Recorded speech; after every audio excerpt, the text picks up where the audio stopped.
Chapter 1099. Back then, Sun Dongqing and Yi Jifan were the ones who received the jade pendant from Miss Ye's mother.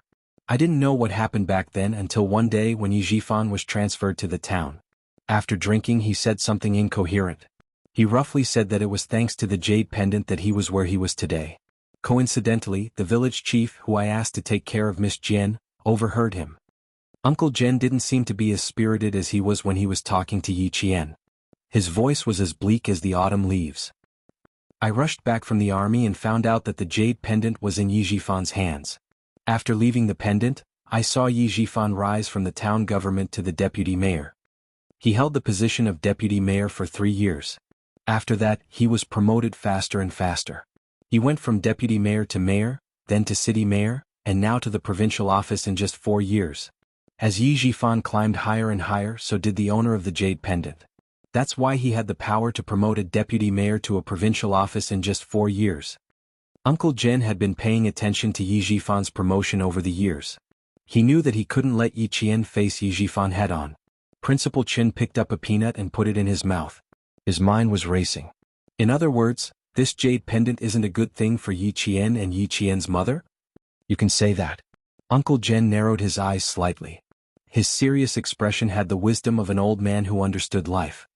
It's not a good thing for Yi Jifan either. He was suddenly given so much power. Think about it. What? There's no good or bad without reason. There's always a reason for everything. Ever since Yi Jifan got the jade pendant from the village to the town, his career has been so smooth that it's amazing. The more I think about it, the more certain I am that someone is directly controlling Yi Jifan. If an official is controlled by someone else, that official might become someone else's scapegoat. Principal Chen was shocked. He lowered his voice and said, "Are you saying that martyr Sun Xueqing was ordered to investigate the jade pendant, but unfortunately she was killed because she was exposed? Then why didn't the owner of the jade pendant immediately take it back? Why did they let Yi Jifan have it and promote him so arrogantly? Aren't you being too high profile? Aren't they afraid that the higher-ups will find out? Moreover, from the looks of it, I can only see that this piece of jade has brought benefits. It has allowed Yi Jifan to rise all the way to the provincial office. Also, don't you think it's strange that Sun Yaozu was acquitted? Who investigated the case for him? Who overturned the case? I don't think it's possible for Sun Yaozu to appeal on his own. How could a fugitive throw himself at the muzzle of a gun? Are you saying that someone secretly helped him?" Uncle Jen didn't think about this point. It was mainly because old lady Yi scolded Yi Jifan that night and said that he raised an ungrateful person. Also, with Yi Jifan's cautiousness, he wouldn't take the risk to help a fugitive. Principal Chen paused for a moment and said, "Sun Yaozu became an innocent person. He swaggered back home and started a big construction project. He held a big banquet and became a famous big boss in town. His actions were very high profile. It was as if he had found a big backer." This analysis caught a point. The two elders looked at each other and revealed a smile of understanding. Principal Chen sighed and said, "This jade pendant is indeed a disaster. Yi Jifan is holding it now and thinks that he got a treasure. When he gets too high and falls, he will know how miserable it is." Chapter 1100. A second ago he was worried about Yi Jifan's rapid promotion, but the next second he was elated. The owner of the jade pendant knows how to use checks and balances. He used the relationship between Sun Yaozu and Yi Jifan to restrain Yi Jifan. He wasn't afraid that Yi Jifan wouldn't listen to him. Principal Chen picked up the small aluminum wine pot that was still warm in boiling water and poured himself and old Uncle Jen a small cup. "I didn't expect this person to be so powerful. This thing is indeed a scourge." Old Uncle Jen smiled and sighed. There was sadness in his old voice. "If the jade was a good one, I would have asked Miss Jian to take it back. Unfortunately, it's not a good one. It caused Miss Jian's mother to sacrifice herself. How can I let it stay by Miss Jian's side? It's not a bad idea to let Yi Jifan take it. I want to know if Miss Jian's mother sacrificed herself while carrying out a mission with the jade pendant. Or was it related to the mission? If we want to know, we need someone to help us lure out the person behind the jade pendant. I've only persuaded one person to join the army in my life, and that was Yi Qian's mother. Also, you said that it was a waste of talent for Miss Jian not to join the army. I thought about it for a long time and only agreed when I knew that she was willing. Old Chen, I didn't let Miss Jian go back to the village all these years. I let her train with you alone so that she can become stronger. She won't be bullied because she doesn't have parents, and she won't be harmed by the person behind the jade pendant. After the college entrance exam, you can continue training with Miss Jian. You don't have to come back to the village. Granny Yi has already returned to the village.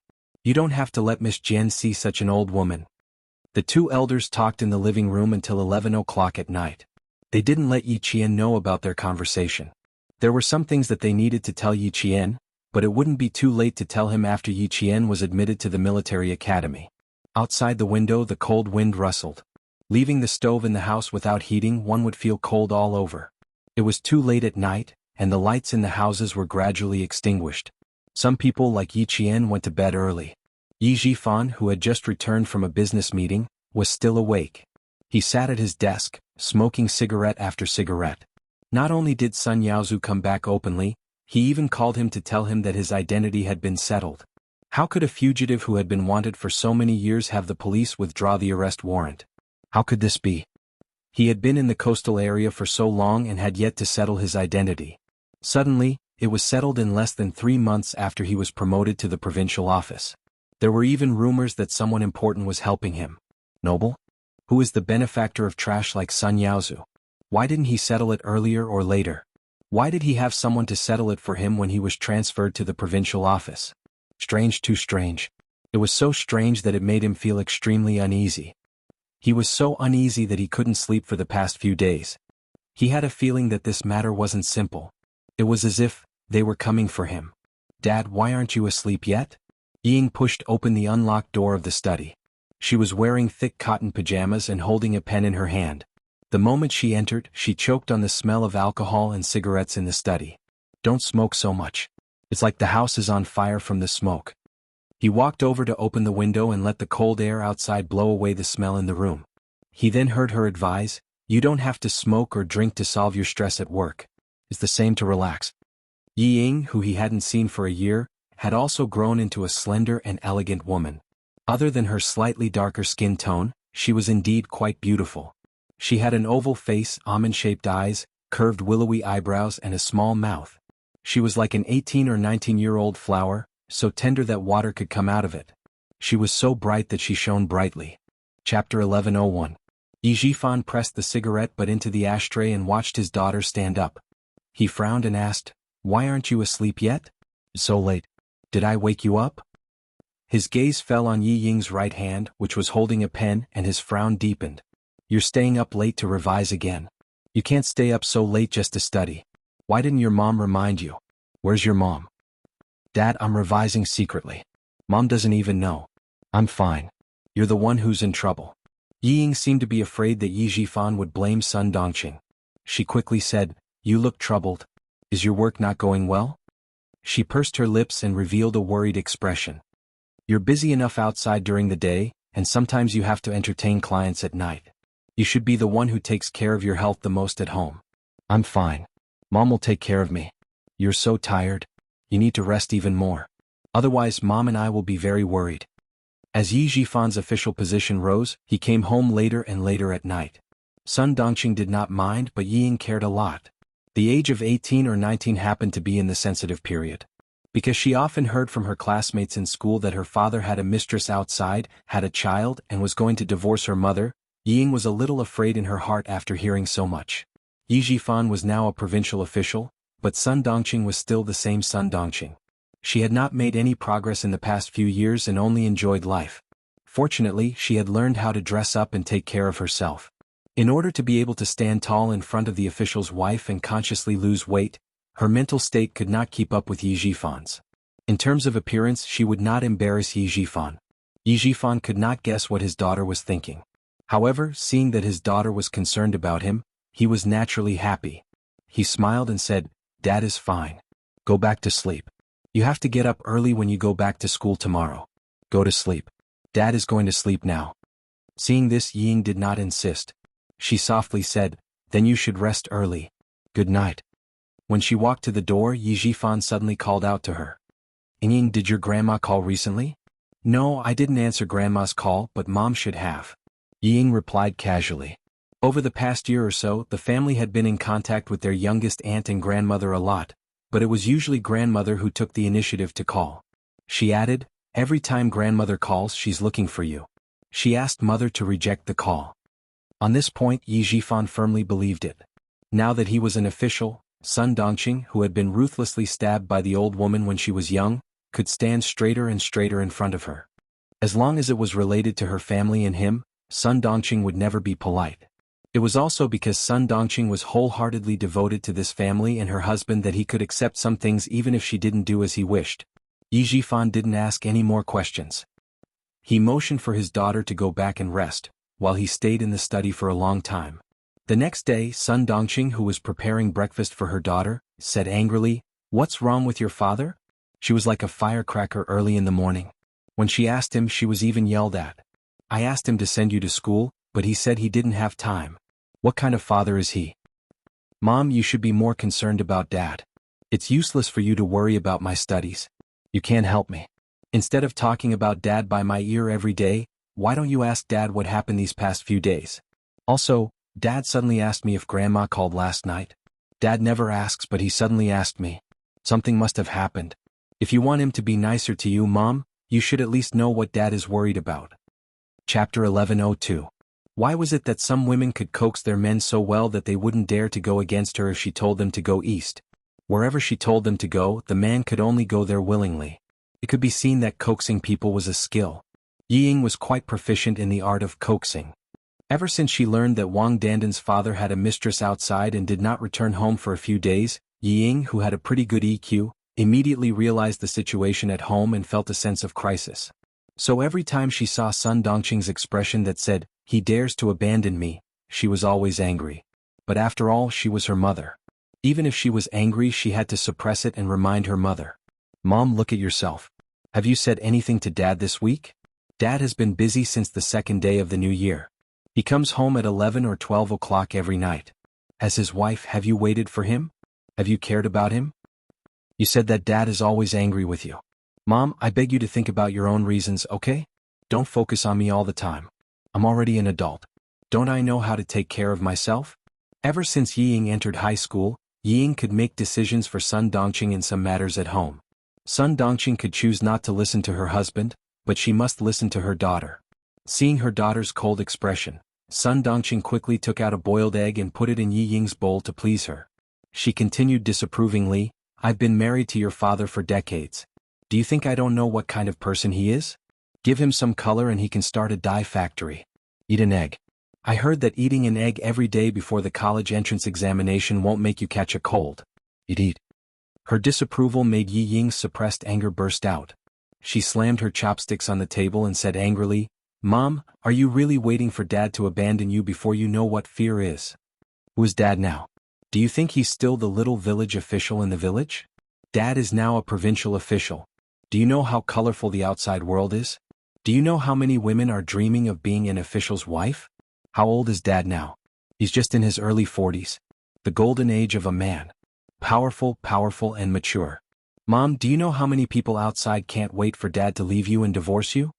Yi Ying had never said these words to Sun Dongqing before. At this moment she finally couldn't help but burst out all at once. What she said really scared Sun Dongqing. After the scare, Sun Dongqing pulled a long face and shouted, "How dare he? When I was young I followed him. In the end I was harmed by that damned old woman. I didn't even have the chance to give you a younger brother or sister. Your father forced me to endure it for his own sake. I've suffered so much with him and he dares to divorce me. Why wouldn't I? If Dad really dares to do so, what can you do? Was this a joke? Can you outdo Dad?" Yi Ying was so angry that she didn't even hear what Sun Dongqing said. She rushed back to her room without even finishing her breakfast, picked up her bag and left with a bang. Sun Dongqing was stunned by her daughter's scolding. In her memory, her daughter had never lost her temper like this. What divorce? What golden age? Who cursed their own parents like that? That wasn't right. Why would she say those things out of the blue? Could it be that Yi Ying saw or heard something outside and came back to remind her? Divorce her? Yi Jifan, how dare he? Chapter 11:03. Her temper is becoming more and more like her father's. She gets angry at the slightest thing. Did I owe you two in my previous life? Sun Dongqing said angrily. She didn't look too good. Staring at the breakfast that was getting cold, Sun Dongqing thought for a while and got up to call Yi Jifan. Your mother called on the 3rd day of the new year and asked us to go over on the 6th day of the new year to move. I didn't agree. If you think there's a problem, call her and ask. Yi Jifan, who wasn't in a good mood, had been dozing off in the car. When he heard this, he suddenly sat up and said in a low voice, "Move? What move?" Sun Dongqing, who had been scolded by her husband and daughter early in the morning, said angrily, "How would I know? I haven't seen her call to ask about our family in the past few years. Now that you've been promoted, she's trying to curry favor with you. How can I let her off so easily? Olji, let me tell you. Your mother and I are mortal enemies in this life. Don't even think about being a filial son. For Sun Yaozu, she won't even let go of your career. Why should I be good to her?" Yi Jifan had a knot in his heart when it came to the past, but what was the point of mentioning it after so many years? The past couldn't be changed. The current plan was to find out who was secretly settling Sun Yaozu's matter. As for the old woman, now that Sun Yaozu's identity had been restored, would she still be involved in the company? Ask around and find out where she's moving to. Someone secretly settled Sun Yaozu's identity. Even I didn't dare to promise, but someone did it for them. Tell me, can I go against my mother now? She's been outside for so many years and her business is so big. Is it possible that they don't have any connections? They only contacted me because my surname is Yi and I'm my mother's son. Compared to outsiders, my son is much more reliable. Yi Jifan had never mentioned to Sun Dongqing that someone had promoted him behind the jade pendant, nor did he mention that he wasn't old Madame Ye's biological son. There were many things that couldn't be known by Sun Dongqing. Under such circumstances, he could only say this so that Sun Dongqing, who had put all her heart into the family, would restrain herself and even lower her head. Moreover, this time he really wasn't trying to scare Sun Dongqing. You can remember the past, but you can't mention it again. For the sake of Yingying's future, for the sake of our family, it's not time to fall out with my mother yet. With these words, Sun Dongqing was really intimidated. Like a shrew, she had followed her husband's rise to higher positions. She had seen more and more things. She could more or less distinguish between what was beneficial and what was harmful. Hearing this, her face turned ashen as she said, "Old fart, you really do have some ability. I'll call back to the village and ask her where she's moving. I'll call you once I know the answer." After that, Sun Dongqing hung up the phone and called the village head's house. Yi Ying, who had run outside, felt the cold wind of winter blow on her, and her mind immediately cleared up a lot. The sentence, "because of that damned old hag, I didn't even have the chance to give you a younger brother or sister," flashed through her mind. Her heart suddenly skipped a beat. Why did she feel that this sentence was a bit strange? Coincidentally, the bus to the school came over. Yi Ying temporarily suppressed the strangeness in her heart. She would ask about it when she got back at night. There were already many students from the provincial second high school on the bus. At the same time, there were also students wearing the provincial first high school's uniform. The bus passed by two schools. Even if Yi Ying didn't want to hear about Yi Qian, she had heard about it for more than a year. Chapter 1104. Although Yi Ying didn't continue her studies at the provincial high school, she knew everything about Yi Qian. For example, Hua University and Shi University were both waiting for her to agree, but in the end, she rejected them. She even said that her first choice wasn't Hua University or Shi University, but other schools. What a joke. Hua University and Shi University were the best schools in the country. Who knew how many people dreamed of going to those schools? She gave them up just like that? How was that possible? Only those idiots in the provincial high school who had been deceived by her would believe her. She even rejected the direct enrollment of the best schools in the country and said that her first choice wasn't here. What, did she want to study abroad? Why didn't she take a look at herself first? Although she didn't continue her studies at the provincial high school, her competitive spirit was still there. Every time Yi Ying heard about how Yi Qian did in the provincial high school, she would work even harder in the car. She was determined to compete with Yi Qian. Unfortunately, from the second year to the third year, she had never won against Yi Qian. Whether it was the big exams or the small exams, when she heard about Yi Qian's scores, Yi Ying, who was originally happy that she could enter the top 10 of the grade, was furious again. It seemed that no matter how hard she worked in her studies, she would never be able to surpass Yi Qian. The car drove steadily. There were piles of snow on the side of the road that hadn't melted yet. The gray and white had long lost the white of snow. At 7 o'clock in the morning, the third-year students from the provincial high school rushed to school to start their last sprint. Everyone's expression was tense. They were all worried about their future. They were afraid that they wouldn't be able to get into school, afraid that they wouldn't be able to get into Zhongshan, afraid that their results wouldn't be satisfactory. These students were worried about this and that, but the third-year students from the provincial high school were different. Everyone's face was full of smiles. When they met at the school gate, they said loudly, Happy New Year, may you be rich. Give me the red packets. Damn, there are no red packets this year. I'll take them all. You even threatened me that if I don't get into university, I won't get any red packets. You're so pitiful. I took the red packets and played games during the day. I played crazily during the day and studied at night. Playing and studying at the same time. When the students from the other classes heard this, they didn't feel good. They were all students, why was there such a difference? They had to wake up early to do homework during the 10 days of the winter break, but the first-year students still had time to play. Is Yi Qian here yet? The few of us haven't solved a problem yet, so we'll let her see how to solve it. After a few words, the topic shifted to Yi Qian. Under the envious gazes of the other classes, the students of Class 1 quickly walked towards the school building together. The new year brought a new atmosphere. Old classmates greeted each other with a Happy New Year when they met. Then they took out the exam papers they had done during the winter break and started marking each other. In the second year of high school, the students of Class 1 of grade 12 in the province developed the habit of marking each other's papers. The person who proposed this method was the class monitor, Lu Xan. The students of grade 12 Class 1 had the ability to mark each other's papers. Everyone's results were outstanding. Every parent knew that the reason why their children could improve so much was because of the good learning atmosphere in the class. Some parents knew that the 5 roommates of Yi Qian who had been in the same dormitory as him were all in the top 20 and top 30 of the grade. Some parents even privately suggested to Teacher Tong that their children should go to the dormitory where Yi Qian had slept. They said that the dormitory had good feng shui and that there was Wen Chu Xing in charge. The students didn't know about this. When Teacher Tong found out, she didn't know whether to laugh or cry. She explained with a smile, "Then you're wrong. Yi Qian himself is in charge of our class. What are you worried about?" Chapter 11:05. Although she didn't know whether to laugh or cry, she could tell that every parent had high expectations for their child. Yi Qian arrived at the classroom at 7:10 a.m. as usual. Then, like every morning last year, she was always surrounded by the most students. A happy day began with a lecture and ended with a lecture. This was the last semester of the third year of high school. When she opened her eyes, she studied until she crawled into bed to sleep. Looking at the date of the college entrance exam on the blackboard, although the students' grades were good, they were still nervous about preparing for the exam. They didn't relax at all. Everyone gave it their all to get into a good school. Uncle Jen watched Yi Qian wake up early in the morning and train until 11 p.m. every night. Although his heart ached, he never said that he wanted to stop Yi Qian's training. The old man believed that only by enduring hardship could one rise above others. Little Jian has been able to endure hardships since she was a child. Her mother left her in the village for the old woman of the Yi family to take care of her for the first year.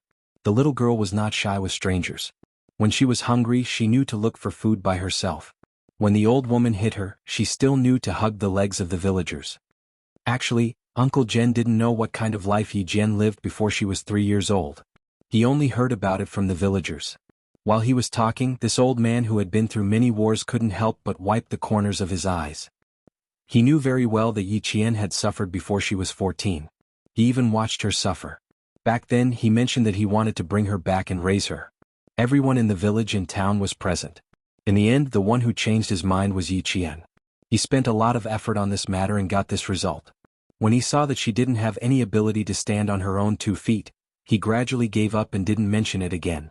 Fortunately, in the end, this little girl finally stood up. She was no longer a coward who couldn't resist. Step by step, she finally became a good girl. "I have to go back to the village tomorrow. I'm worried about Yi Jifan." Looking at Yi Qian standing on a row of steel needles with a steel ball in his hands, Uncle Jen whispered to Principal Chen, "I have to go back to the village to take charge." Principal Chen said, "If Yi Jifan really wants to join forces with Sun Yaozu, you won't be able to do anything even if you stay in the village. Besides, Sun Yaozu is such a person. I'm really worried that he might do something worse than a beast when the time comes." What he meant was that he was afraid that if he called people over, they would secretly harm Uncle Jen. "If I'm going to be harmed, it depends on how capable the person behind Sun Yaozu is to protect him." Uncle Jen harumphed as a murderous aura appeared between his eyebrows. "Now that you mention it, I really want to see it." Daring to harm a first-rank sergeant major, he wanted to see if he really had the guts to do so. Principal Chen smiled bitterly. Who knows? Sun Yaozu is now rich and has someone behind him. If he really does something worse than a beast, he can just find a few scapegoats to take the blame and he will be fine. Who can say for sure? You can't guess it and neither can I. We can only be careful. Besides, Miss Jian is happy that you're staying here. Listen to my advice. Stay here and wait for Miss Jian to finish her college entrance exam. After the cutoff score is out, you can accompany her to the military academy. Miss Jian and I are really worried about returning to the village. Chapter 1106. Yi Qian didn't want Uncle Jen to go back to the village. She wiped the sweat off her forehead after training and objected. It's true that living here isn't as comfortable as living in the village. There's no one to chat with you, but you've only been here for 2 days. How can you go back so soon? I won't object if you want to go back, but you have to rest well first. It takes 18 hours to travel from our village to the provincial capital. How can you take it if you haven't rested well? I even heard you coughing in the wee hours of the morning. 4 years had passed and Uncle Jen had aged a lot. He was like an old pine tree. Although his back was still straight, it was showing signs of withering. Yi Qian looked at the old man who had changed her life.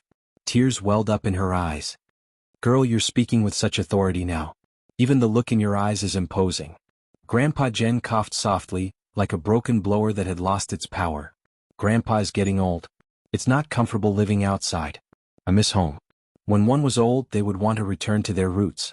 No matter how comfortable living outside was, it was not as comfortable as living at home. Uncle Jen's uneven coughs came from the living room. Even his back was bent a little. Yi Qian looked at the old man's thin body in his cotton jacket. Suddenly her heart thumped heavily. Then an uncontrollable wave of panic washed over her like a tidal wave. She almost couldn't stand still. Panicking, she grabbed Uncle Jen's skinny hand and said softly, "If you really want to go back, I'll go with you. Is that okay?" The 3rd year of high school started a week early to make up for the missed classes. She could ask the teacher for leave and come back when the classes officially started. Girl Jen. Uncle Jen suppressed the itch in his throat and said sternly, "School is school. You have to attend classes properly. How can you do whatever you want? The school has its rules and the class has its rules. As a reservist who is valued by the military, how can you ignore the rules and discipline?" Looking at the elder who had always been strict in front of her in terms of rules, Yi Jian, who was so flustered that her eyes turned red, couldn't say anything. Her lips moved and she couldn't say anything that was difficult to say. In her previous life, when Yi Qian returned to the village after school, she only found out that Uncle Jen had passed away a few years ago. As for how many years it had been, she did not ask. She secretly returned to the village to see Yi Ying's glory, then saw her own downfall and then quietly left the village. That year he was 21 years old. Now she was 18 years old. It took him less than 3 years to reach the age of 21. At this moment, her heart was filled with regret. She regretted not going back to spend more time with this elder who had changed her life. She regretted not thinking in this direction. If she could start over in this life, did that mean that Uncle Jen did not have to follow the same path as he did in his previous life? Would he be able to live a long life? Yi Qian thought to herself, but when she saw Uncle Jen's skinny hands holding the gun, she panicked to the point that her heartbeat became irregular. She panicked to the point that all she wanted to do was to keep this elder here. The college entrance exam is only a few days away. Girl Jen, you can't let your guard down, okay? If you want to spend time with Grandpa, you have to wait until the exam is over. By then, Grandpa will be waiting for you to come back with firecrackers. Uncle Jen could see that Yi Qian was afraid, but he didn't know what she was afraid of. He thought that she was afraid of him leaving. Chapter 1107. Translator, Henyi Translations Editor. Henyi Translations. Then he smiled kindly and said, "Grandpa also raised dozens of chickens and ducks at home, waiting for you to go back after the college entrance exam so that they can nourish your body. Girls should still take care of their bodies. Train hard normally, but when you're free, you should cultivate your body and make up for what you've lost in the past. This is the only long-term plan." Uncle Jen was indeed worried. If he could convince Principal Chen, he could also convince Yi Qian. But because Yi Qian had a knot in her heart, she took a day longer than Principal Chen to convince her. When Yi Qian went to school the next day, Uncle Jen said to Principal Chen, "I don't know who this girl's temper is like. Even her mother wasn't as stubborn as her when she was young. I said that I would be leaving today, but it seems like I'll have to stay for another day." "Uncle, you should rest for another day." Principal Chen was convinced last night, but it didn't mean that he would accept it immediately. Right now he was thinking the same thing as Yi Qian. He wanted to stay for another day. No matter what, Uncle Jen still went back. Yi Qian didn't send him to school. She wanted to send him, but Uncle Jen insisted on it. Yi Jian, who usually arrived at school at 7 o'clock in the morning, made an exception today. She didn't leave until 7:30. Looking at Uncle Jen, who was standing at the door and waving at her, Yi Jian still felt uneasy even though the whole night had passed. Study hard, girl. Uncle Jen gestured for Yi Qian to go to school quickly. Although the old man's eyes were cloudy, they were still filled with wisdom and wisdom. He smiled gently, kind and benevolent. The sun was out, and Yi Jian, who was sitting by the window, was bathed in the warm winter sun. She was reading the review materials while writing notes in her notebook. The faint golden sunlight shrouded her, giving her a sense of peace and serenity that came from being isolated from the rest of the world. Yi Qian, help me take a look at this question. A classmate came over with a math test paper and humbly asked her for guidance. I found something wrong with the fourth step and couldn't analyze it any further. But I think the formula is correct. A student interrupted Yi Qian's train of thought.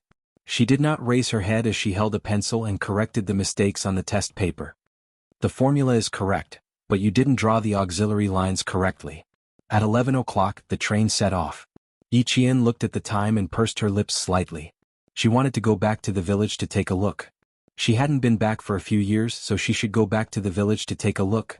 Yi Qian was good at hiding her worries. Even after Uncle Jen went back, she didn't show any of her worries on her face. She came to school alone and went to the special training camp alone. Even Jiasin, who was very close to her, would only occasionally notice that her childhood friend was in a daze. At this time, Yi Qian hid her worries to the extent that even Jiasin, who was very close to her, couldn't see through her. She was calculating the time. It would take 18 to 19 hours to get back to the town from the provincial capital. She also calculated that she would call home at around 8 or 9 o'clock tomorrow morning. Yi Qian didn't feel relieved until she heard Uncle Jen's energetic voice on the phone. Maybe she was thinking too much. She could live another life. Maybe Grandpa Jen could also live a long life because of her appearance? Yi Jian, who had hung up the phone with a smile, did not know that old Madame Yi had arrived just in time.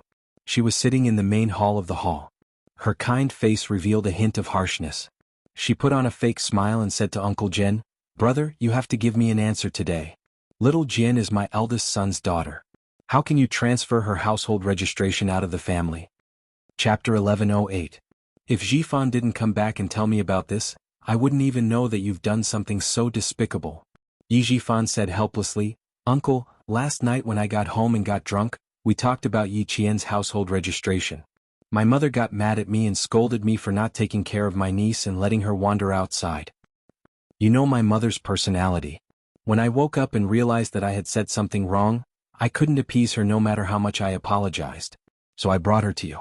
How do you think we should deal with this?" Old Madame Yi slapped the table and said angrily, "What do you mean by how we should deal with this?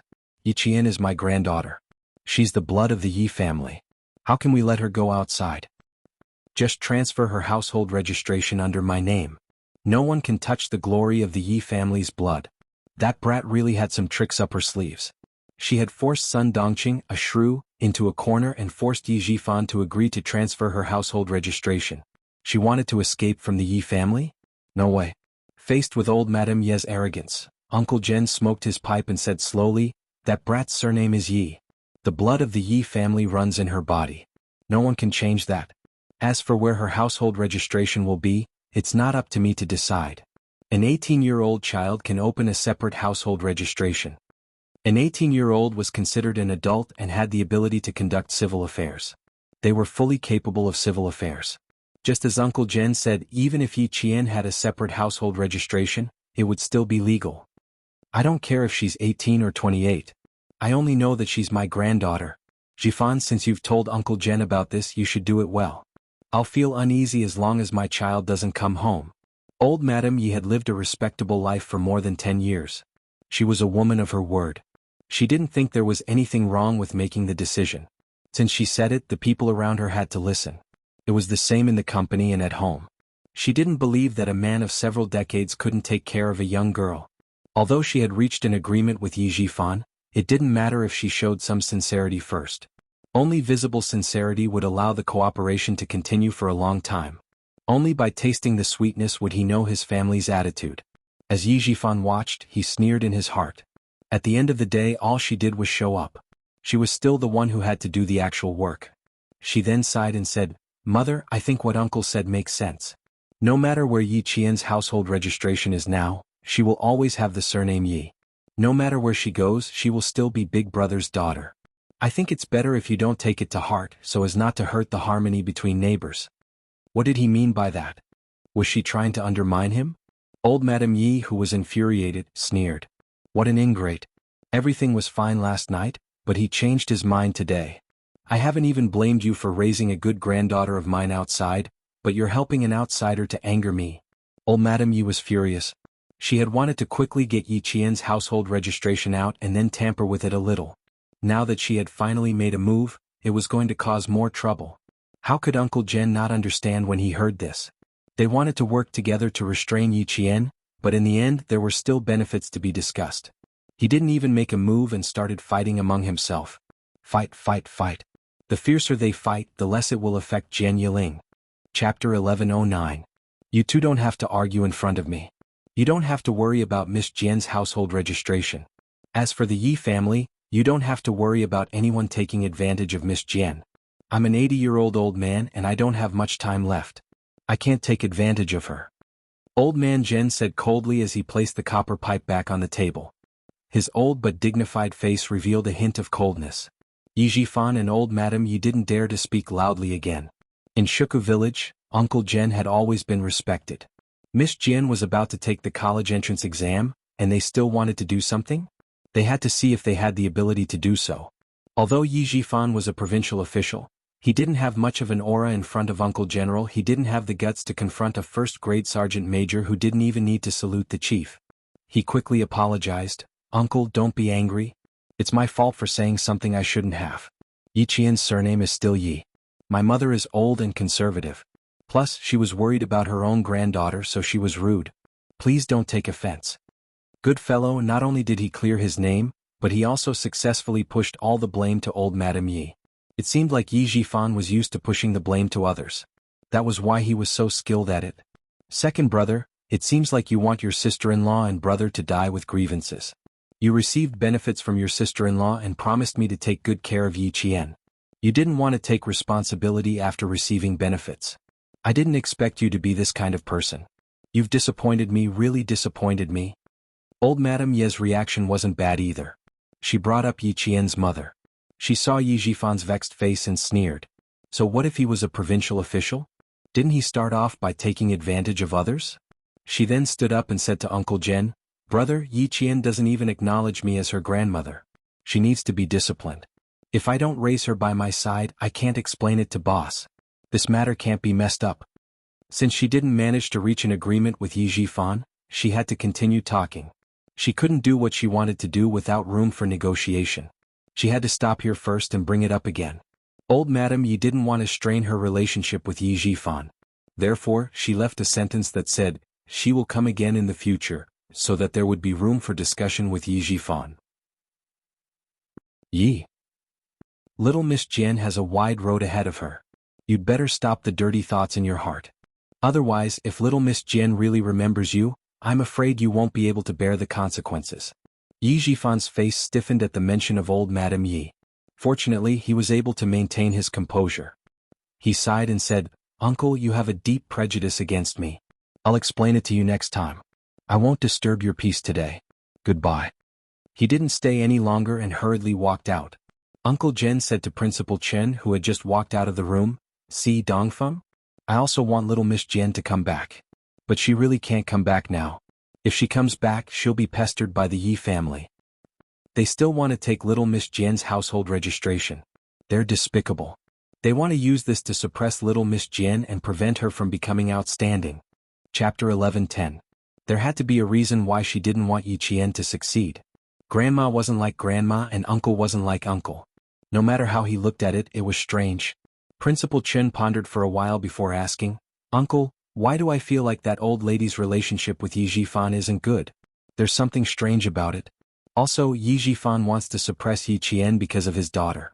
I can understand it as jealousy. But I can't understand old Lady Ye's behavior. If my analysis is correct, she came here because of Yi Zhifan's request. She's trying to use her status as his elder to move Yi Qian's household registration back. Yi Qian is her granddaughter. Shouldn't she be happy that her grandson is successful? Why would she want to ruin her granddaughter's future? Others might not be able to see through the problem, but Headmaster Chen could see the problem from the two verbal conflicts. The Yi family situation isn't that complicated. It'll take a few more hours to explain. Uncle Jen sighed softly and told Principal Chen everything that Yi Qian didn't know. It's good that you know some things. I'm afraid that when I pass away no one will tell her those things. He had just started, but the information revealed in his words already made Principal Chen surprised. No one will tell Yi Qian those things? What are they? Yi Qian's house was at the end of the village. There was a mountain at the back and a stream at the front. There weren't as many villagers coming and going as there were in the village. The two oiled doors of the main hall were wide open. There was no need to worry about people eavesdropping. Uncle Jen spoke very slowly, and every word he said shocked Headmaster Chen. In the end, Headmaster Chen could only say two words: no wonder, no wonder, no wonder. No wonder they were not mother and son. They were adopted. If that was the case, it was normal for their relationship to be strained. No wonder Yi Qian didn't look like old lady Yi.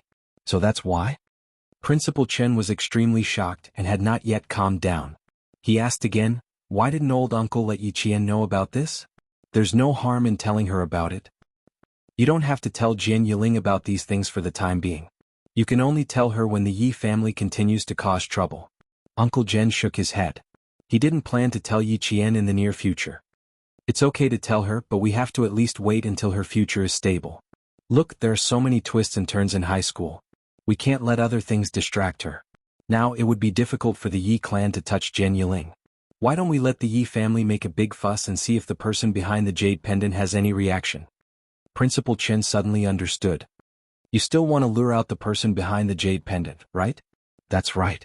The trouble caused by the Yi family doesn't have much impact on the Jian girl.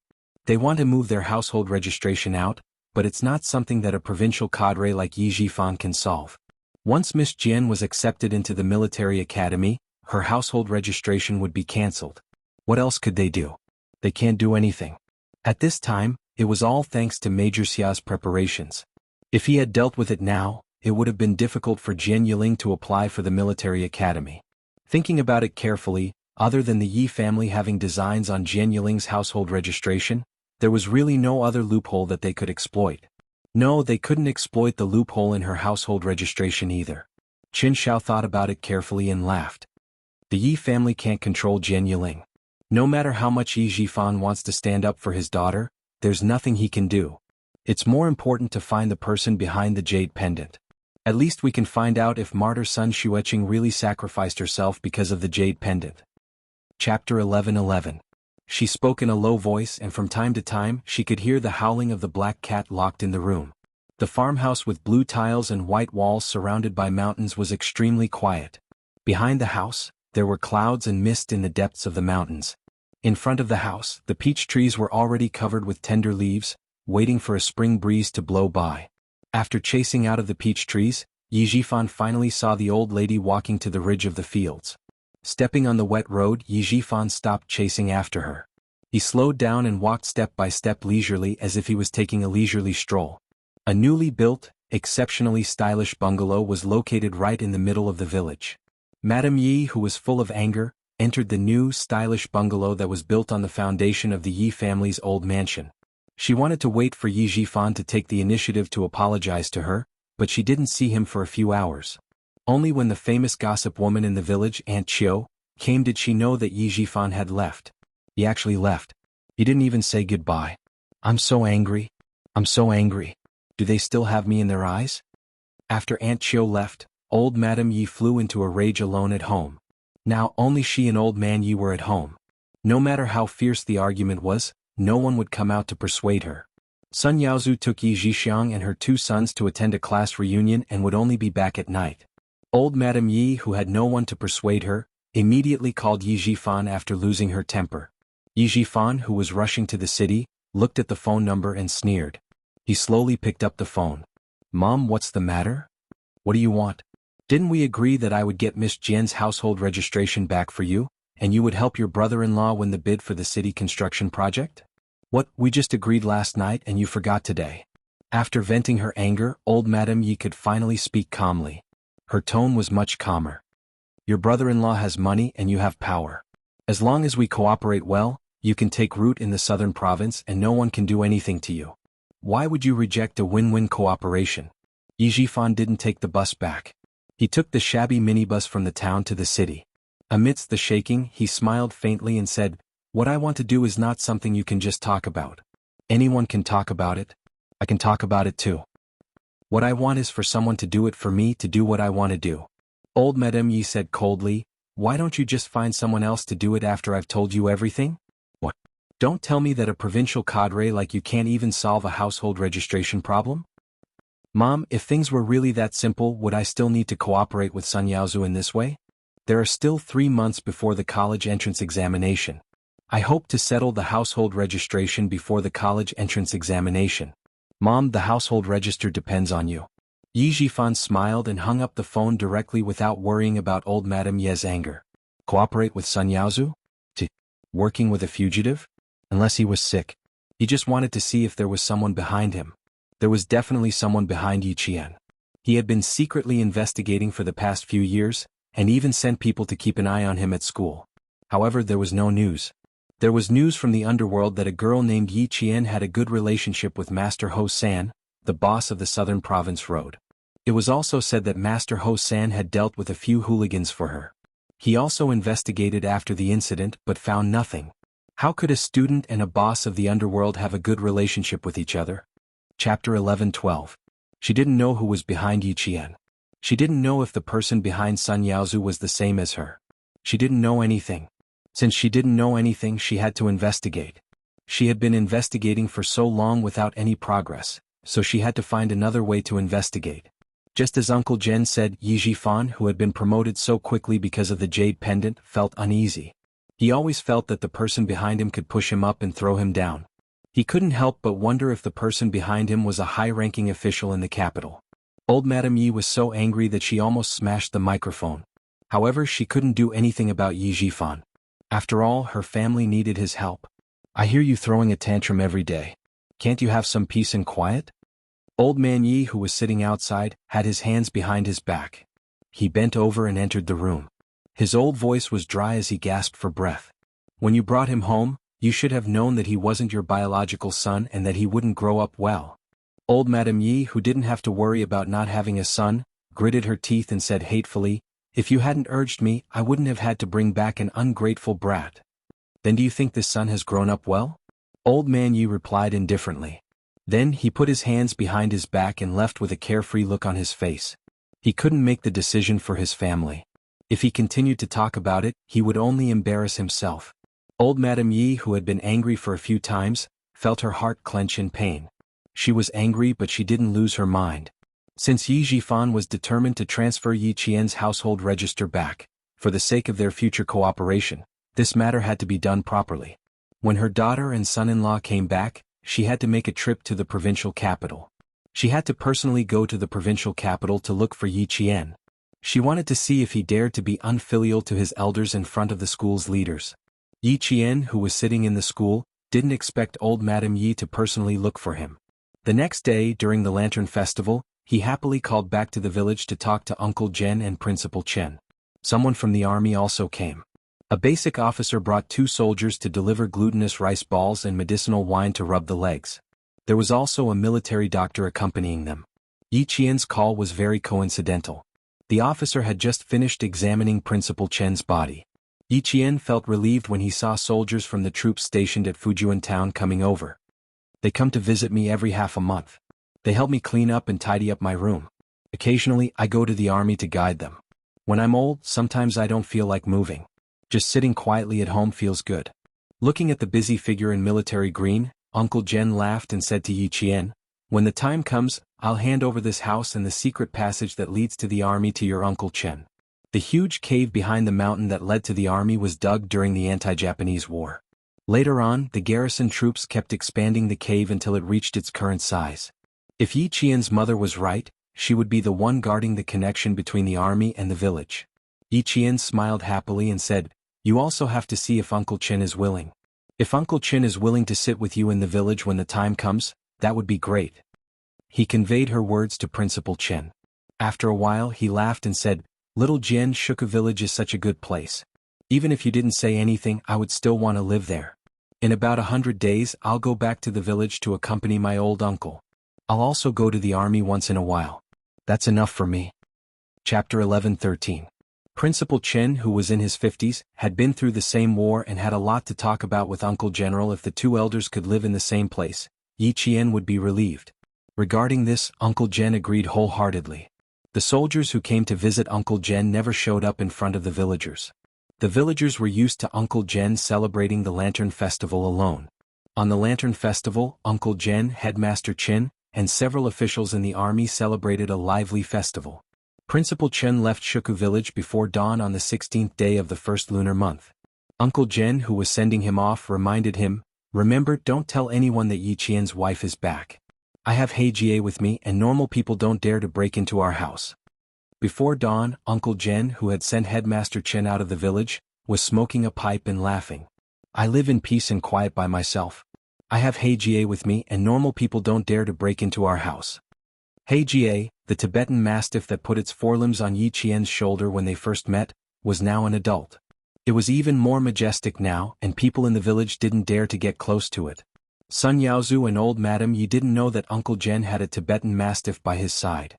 When they found out later, they were so scared that cold sweat broke out on their backs. The mountain village was obviously much colder than the provincial capital. When they arrived at the entrance of the village, Principal Chen didn't want Uncle Jen to send him off anymore. "Uncle, you don't have to send me off. Yesterday the military doctor told you to keep your legs warm. When Miss Jian is admitted to school, I will come back to the village to accompany you." Principal Chen, who was all alone, had a similar life as Uncle General. He had no parents, no siblings and no daughter of his own. The two elders had poured their life's efforts into Yi Qian. Now that Yi Qian needed to go on a long journey, they were relieved to let their young eagle fly and enjoy their old age. "I will wait for you to come back. When you come back, we can go for a walk in the mountains and the fields. We can also wait for Miss Jian's call." Principal Chen laughed heartily. "Soon. It's March 2nd now. There are still 100 days before Miss Jian's college entrance examination. I'll invite you to go fishing then." It was early spring and everything was still waiting to wake up. Principal Chen brought the dry goods from the village back to the provincial capital. Yi Qian had been waiting for Principal Chen to return. When he learned that Uncle Jen was in good health, the smile on his jade-like face was as clear and bright as the gurgling water in a mountain stream. "Uncle Chen, can I go back to the village on May 1st? I want to go back and take a look. I haven't been back for a few years. I miss home." Even if she wanted to go back, she couldn't make the decision on her own. Now that she had entered the special skills training, there was a training schedule every day that couldn't be interrupted. If she really wanted to go back, she had to prepare. If it was in the past, Principal Chen would definitely agree, but with Uncle Jen's order, he couldn't. He smiled and said, "You're making it difficult for me. Before I came back, I had to persuade you to prepare for the college entrance examination and not worry about him.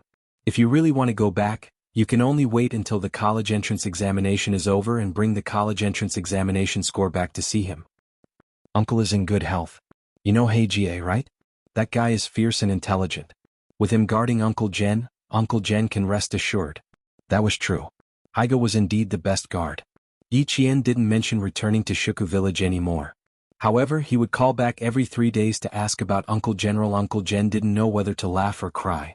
On May 1st there were 7 days of holiday. Yi Qian carried his luggage and went through a week of escape from death training. Chapter 11:14. The reason Yi Qian was called Escape by the Skin of Death training. The difference between this training and the previous 15 days of outdoor survival training was that there was no water or dry food. Yi Qian would be placed in a ravine and her food supply would be completely cut off.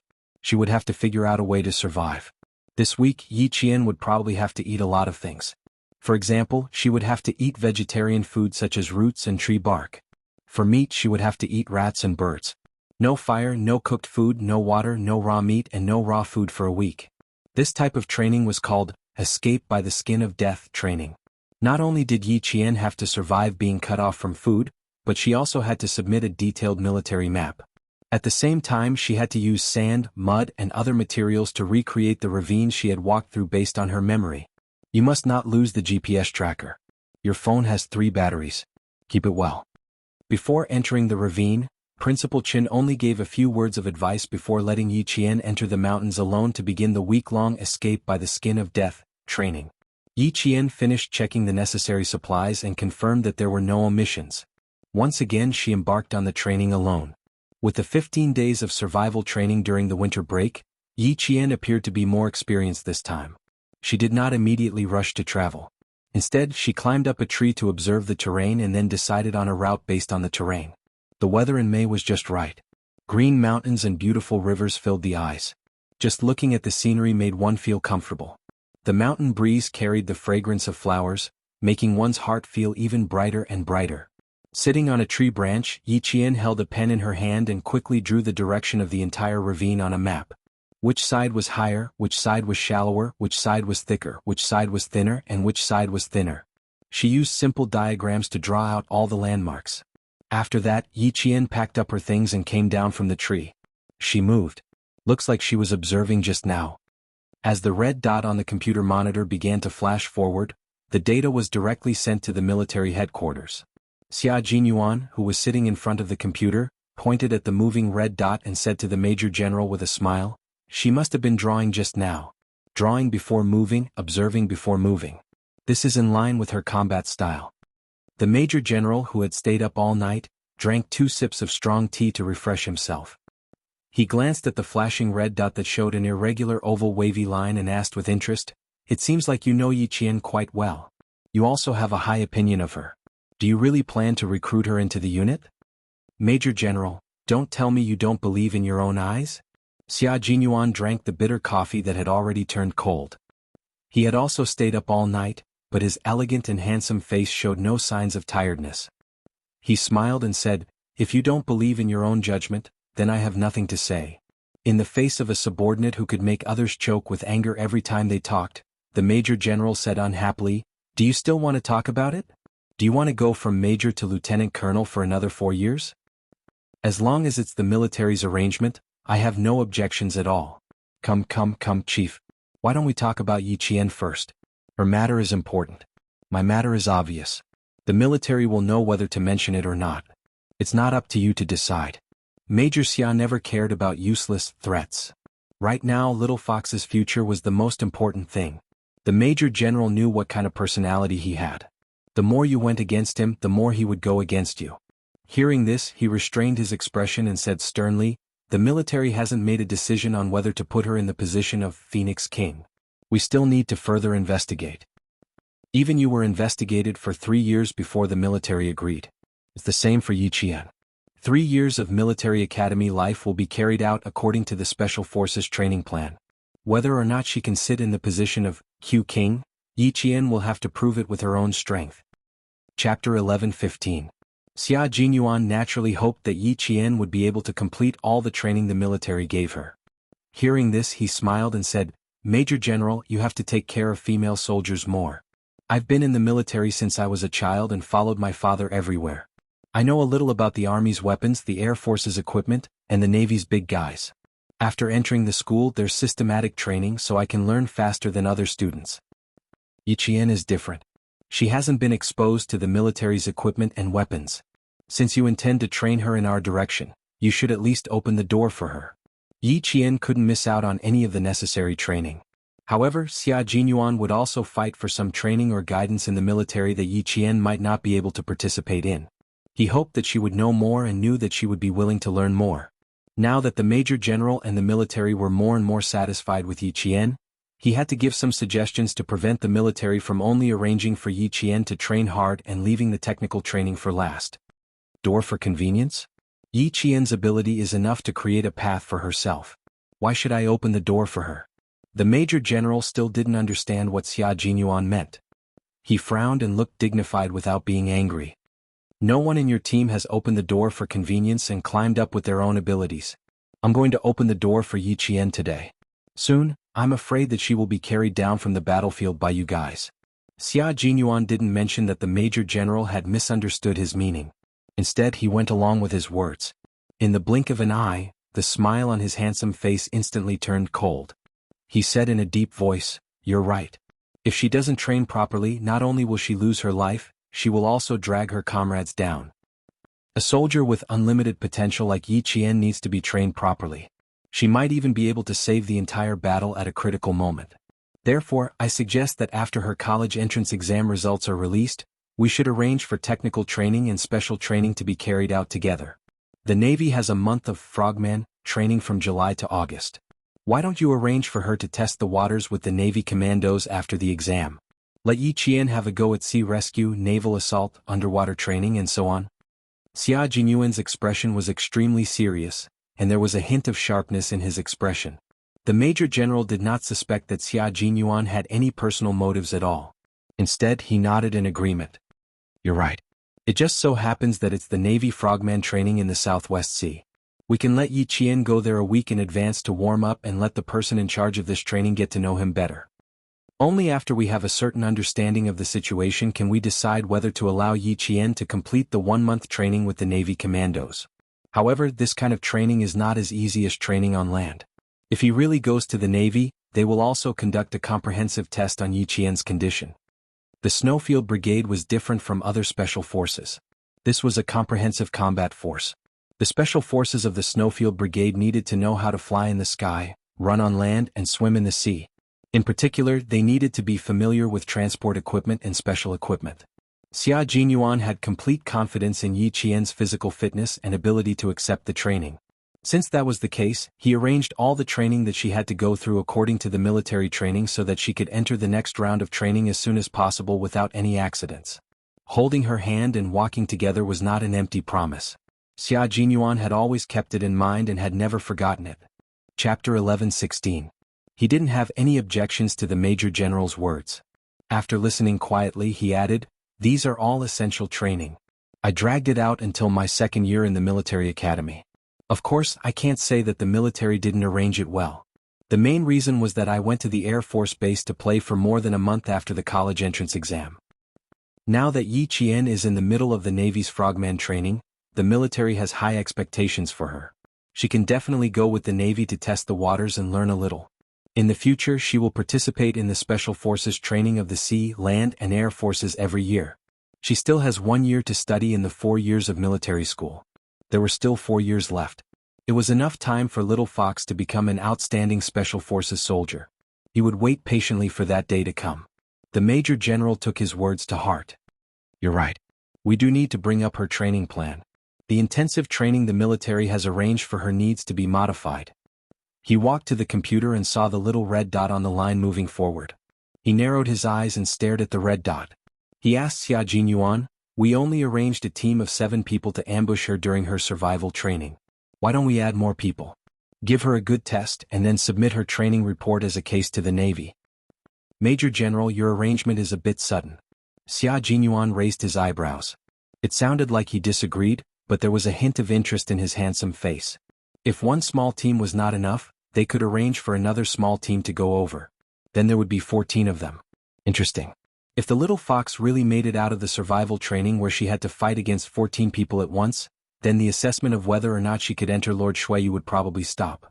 And then she heard him say with a laugh, "If you really want to arrange it, you have to pick the right people. From the beginning of the training, Uncle Chen has been preparing ambushes. I have cooperated with her several times. Her reaction is very fast.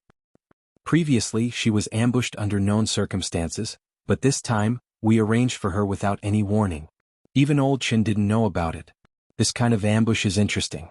But the Major General paused when he thought of Soldier King's strength and said thoughtfully, "You reminded me that Yi Qian, who was trained by Soldier King, would not be weak in this aspect. Indeed, we have to be selective." Xia Jinyuan couldn't wait for the Major General to do more to get the Navy to agree to Yi Qian's frogman training this July. He picked up his landline and handed it to the Major General. "I have no objections to your arrangement. Of course, if you have any instructions, I'll listen to you immediately." What he meant was, "I can immediately bring my men over to ambush Yi Qian. Go, go, go. You'd better be obedient tomorrow. The military will officially take over Yi Qian's affairs. Don't get involved." The Major General took the phone in his hand and called Nan Province's provincial military. How strong one's strength was could be seen through the tests again and again. This time, without any water or food, if Yi Qian could still escape her pursuer's search and ambush, then there was no need to prove her individual strength. Send another team of 7 people to Langshan Ravine in Mount Dalong to search for a female soldier. If they can't find her within 3 days, withdraw. The Major General gave the order to the provincial military in front of Xia Jinyuan. This was the military's first assessment of Yi Qian's individual strength. It was suddenly carried out without Principal Chen's knowledge. Moreover, the number of people increased from the original 7 to 14. In terms of numbers, Yi Qian was at a disadvantage. Chapter 11:17. In addition, the other party had brought their own rations, so there was no need for Yi Qian to find her own food. In terms of survival, Yi Qian was at a disadvantage. Most importantly, she had no idea that the military was involved in this escape from death training. She even sent people over. Yi Qian, who did not have much of a burden in her heart, walked for a day in the mountains that stretched for thousands of miles. After 10 hours of walking, she began to prepare for tonight's dinner. It was not yet summer, so the temperature in the mountains of Mount Dalong was still low. Yi Qian stood in the stream and prepared for tonight's dinner, eating stone crabs from the cracks in the rocks. On the first day of walking, she ate grass roots, which were very sweet and had good moisture. She also tried tree bark, which was bitter and dry. The fiber was so thick that it cut her throat. She had not eaten any rats or snakes yet. If she needed to replenish her salt and iron, she would have to eat them. Yi Qian did not think that this escape from death training with no food would be a problem. Just like survival in the wild, it was much easier than the previous 15 days. After eating about 10 stone crabs the size of beer caps, Yi Qian could not eat any more. Before the sky turned dark, Yi Qian wiped away her traces and found a place to rest for the night. A nameless tree that grew out of the cracks in the rocks. She was the only one in the mountains. The wind blew, bringing with it the sound of leaves rustling. Yi Qian climbed up the tree nimbly, tied her backpack tightly, and rested her head on it to rest for the night. The wind was very strong and the temperature dropped by around 10 at night. Several dark figures passed through the darkness and headed straight south. These were the soldiers sent by the provincial military. One team needed to chase after the female soldiers they were chasing, and the other team needed to go to the front to carry out an ambush. If they couldn't catch the female soldiers in training within 3 days, they would withdraw. They would be dismissed as a failure. It was a bit embarrassing that 14 people could not capture a single female soldier. However, it was said that the female soldiers they were chasing were different from ordinary female soldiers. During the pursuit, they could not treat them as ordinary female soldiers. They had to be more vigilant. Cut in from here. The two of you set up an ambush. Remember, you can only capture him alive. The sky was just beginning to brighten when a team of 7 arrived in front of Yi Qian. The team leader was the one who ordered them to take action. Wait until the target enters your line of sight. Don't rush into action. These female soldiers aren't simple. We have to be careful. Rest for 2 hours and take turns to be on guard. The leader of the team confirmed the deployment plan again and asked the soldiers to remember the checkpoint they were guarding. He waved his hand and told them to rest for 2 hours. Tomorrow they would arrive at the mountainous area at 10 in the morning. After that, they would head into the mountains and march for 16 hours straight. Now it was 3 in the morning, so they could sleep until 5 in the morning to replenish their energy. It was not very quiet in the mountains at night. The chirping of the insects did not stop for a moment, but it was not noisy. Instead, it was like a lullaby, and Yi Qian soon fell asleep. Even with the lullaby in her ears, she couldn't stay in a deep sleep.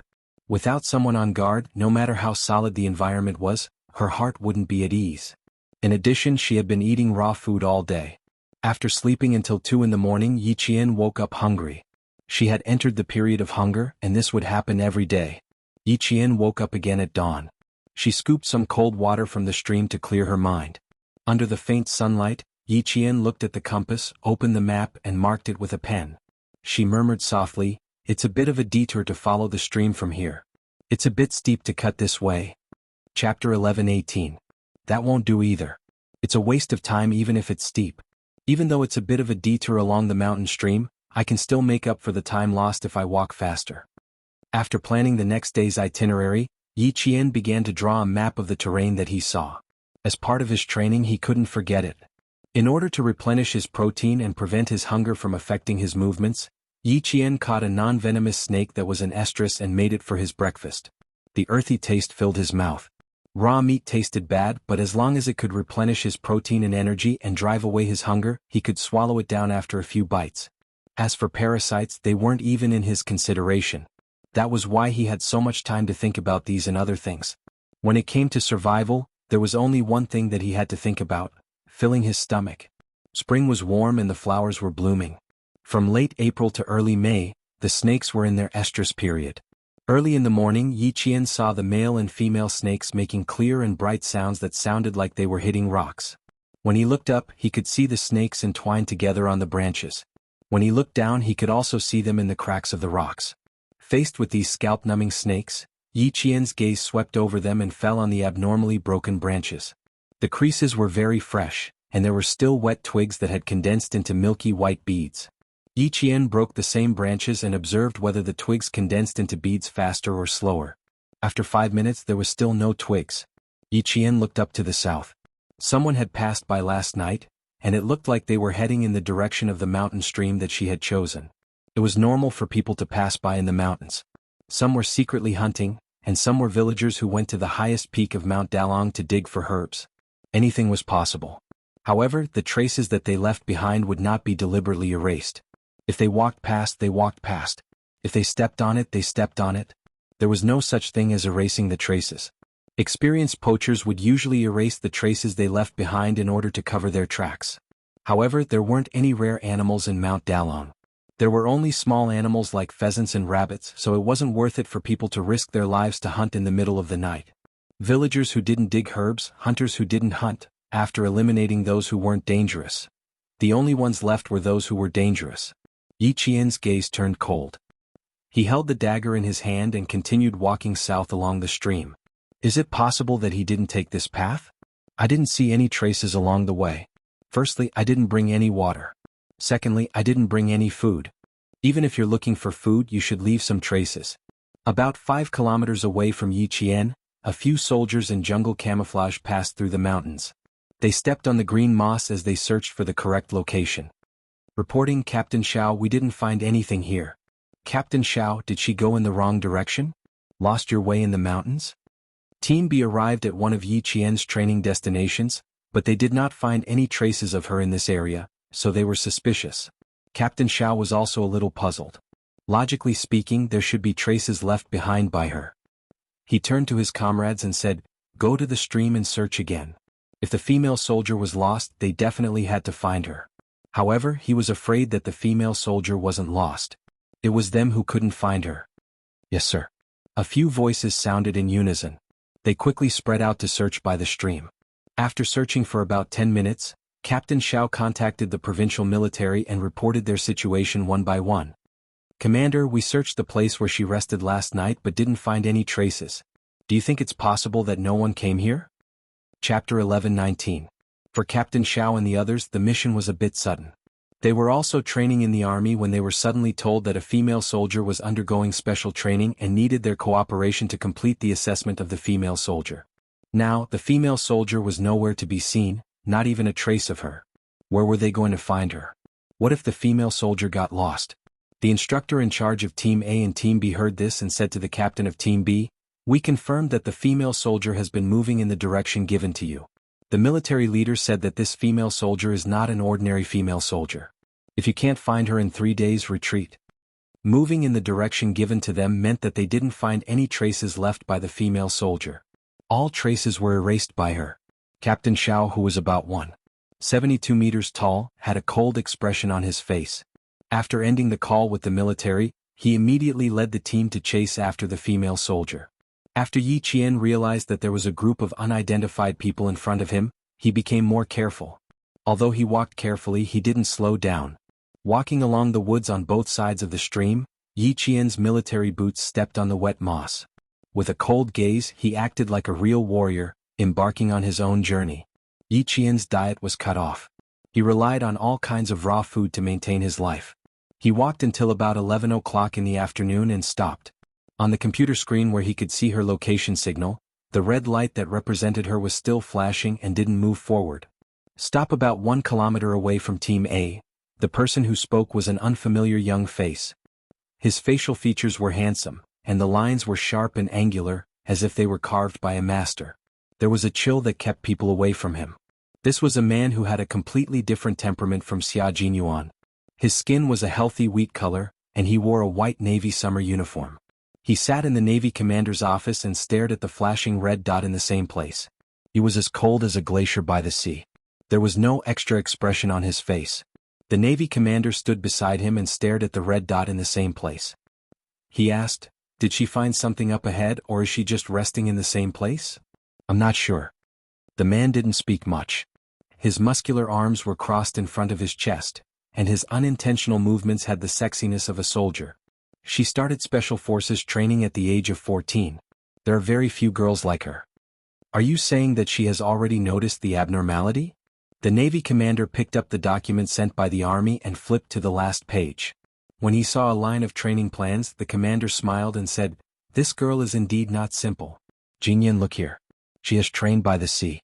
Jinyan, Li Jinyan, 26 years old, lieutenant commander, the captain of a certain naval commando team in the West Southern Sea, had been honored with first-class meritorious service many times and had even been honored with special-class meritorious service 3 times. Being exposed to the sun for so many years, he was not affected by the warmth of the sun. His entire face was as cold as a glacier, and he maintained the same expression all year round, no expression. He took the folder from the commander.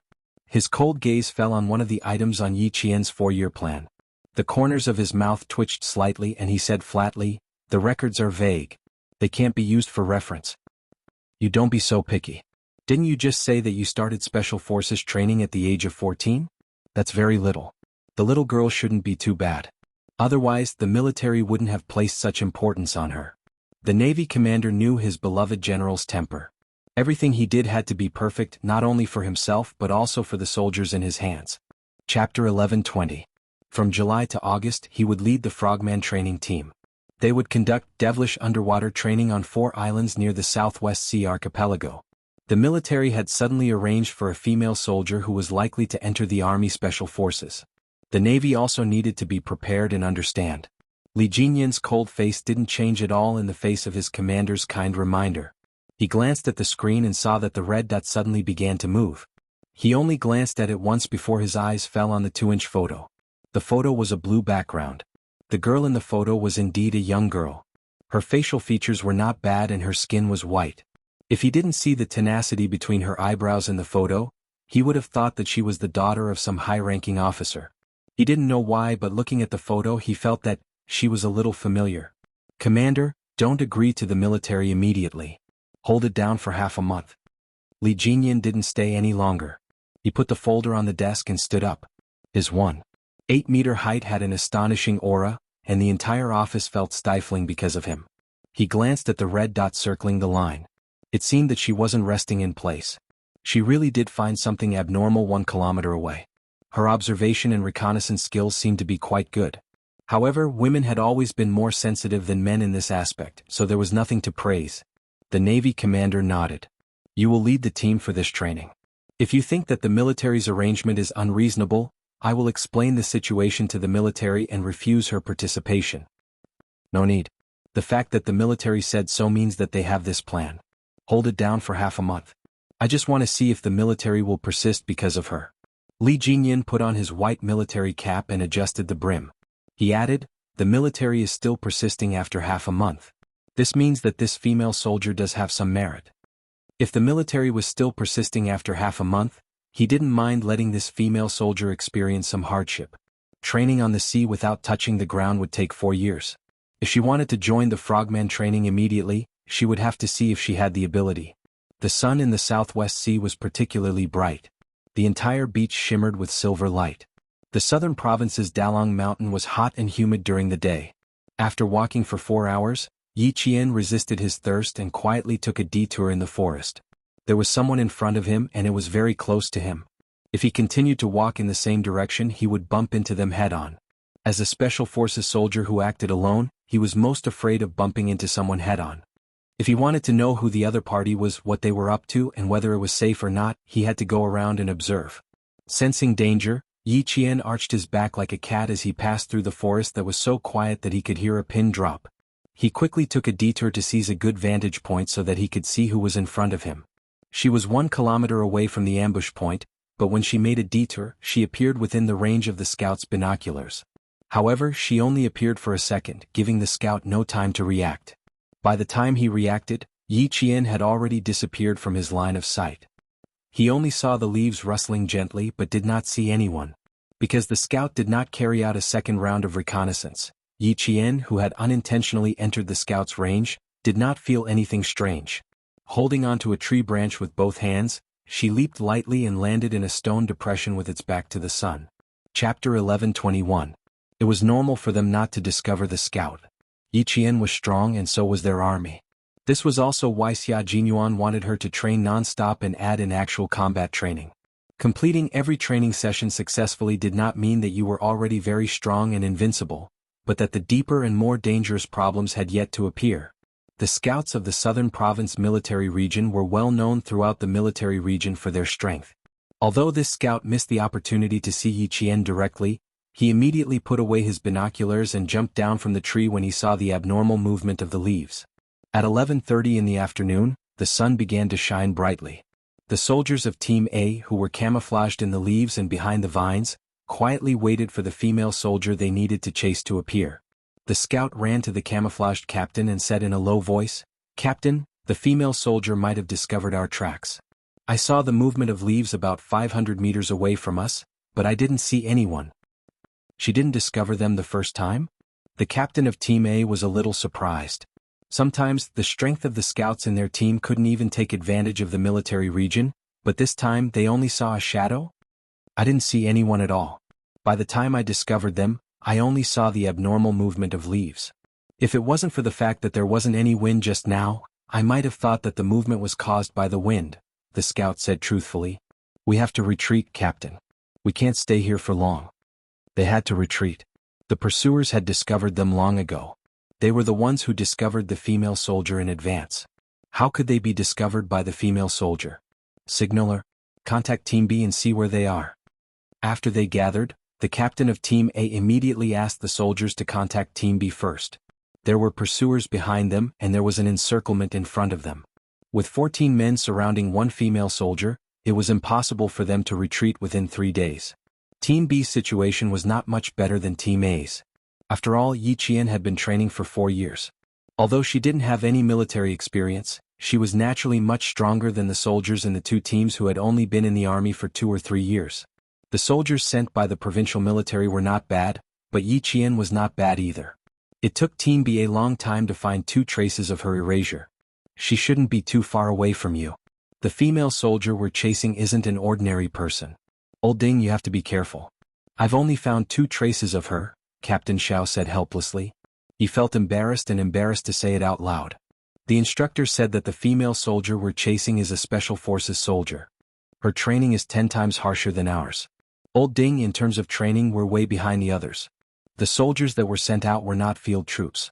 Other than daily drills and regular field training, they did not undergo any cruel training like Yi Qian. Although they had a lot of people, it was not easy to capture Yi Qian alive.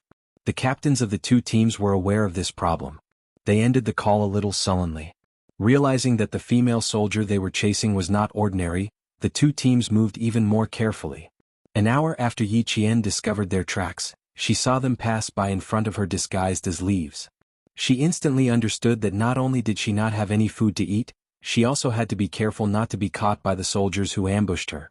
Knowing that the people who appeared in the forest were soldiers, Yi Qian felt a lot more at ease. There was no need to waste time looking for them. They only needed to stay away from them and not be discovered by them. Chapter 11:22. Yi Qian knew that she had to be more cautious if she wanted to avoid them. She didn't have time to erase her tracks, so she had to make sure she didn't leave any behind. She endured her hunger and didn't eat for the entire afternoon. Only then did she manage to distance herself from the soldiers. On the second day of the escape from death training, Yi Qian entered a period of continuous hunger. Grass roots were the only food she could eat along the way. After walking for 5 hours on the grass roots to replenish her energy, Yi Qian dug out 2 birds' nests and ate a total of 6 small pigeon egg-sized bird eggs. For the entire day, she ate half a slice of raw snake meat in the morning, water from a stream at noon, grass roots in the afternoon, and 6 bird eggs in the evening. She wasn't as relaxed as she had been the day before. With the soldiers chasing after her, she had to be alert at all times to avoid being discovered. The 3 of you flank this side. The 2 of you bring up the rear. You cut the path in front. Stone and I will attack. Keep your heads down. Team A, who had discovered Yi Qian's whereabouts once again, began to form a triangle to flank her, closing in on Yi Qian's resting spot. Team B, who had caught up, directly attacked. It seemed like they were deliberately alerting the enemy to startle Yi Qian and make her lose her composure. In the evening, the golden crow in the horizon fell into the sea of clouds. The last ray of light disappeared from the sky.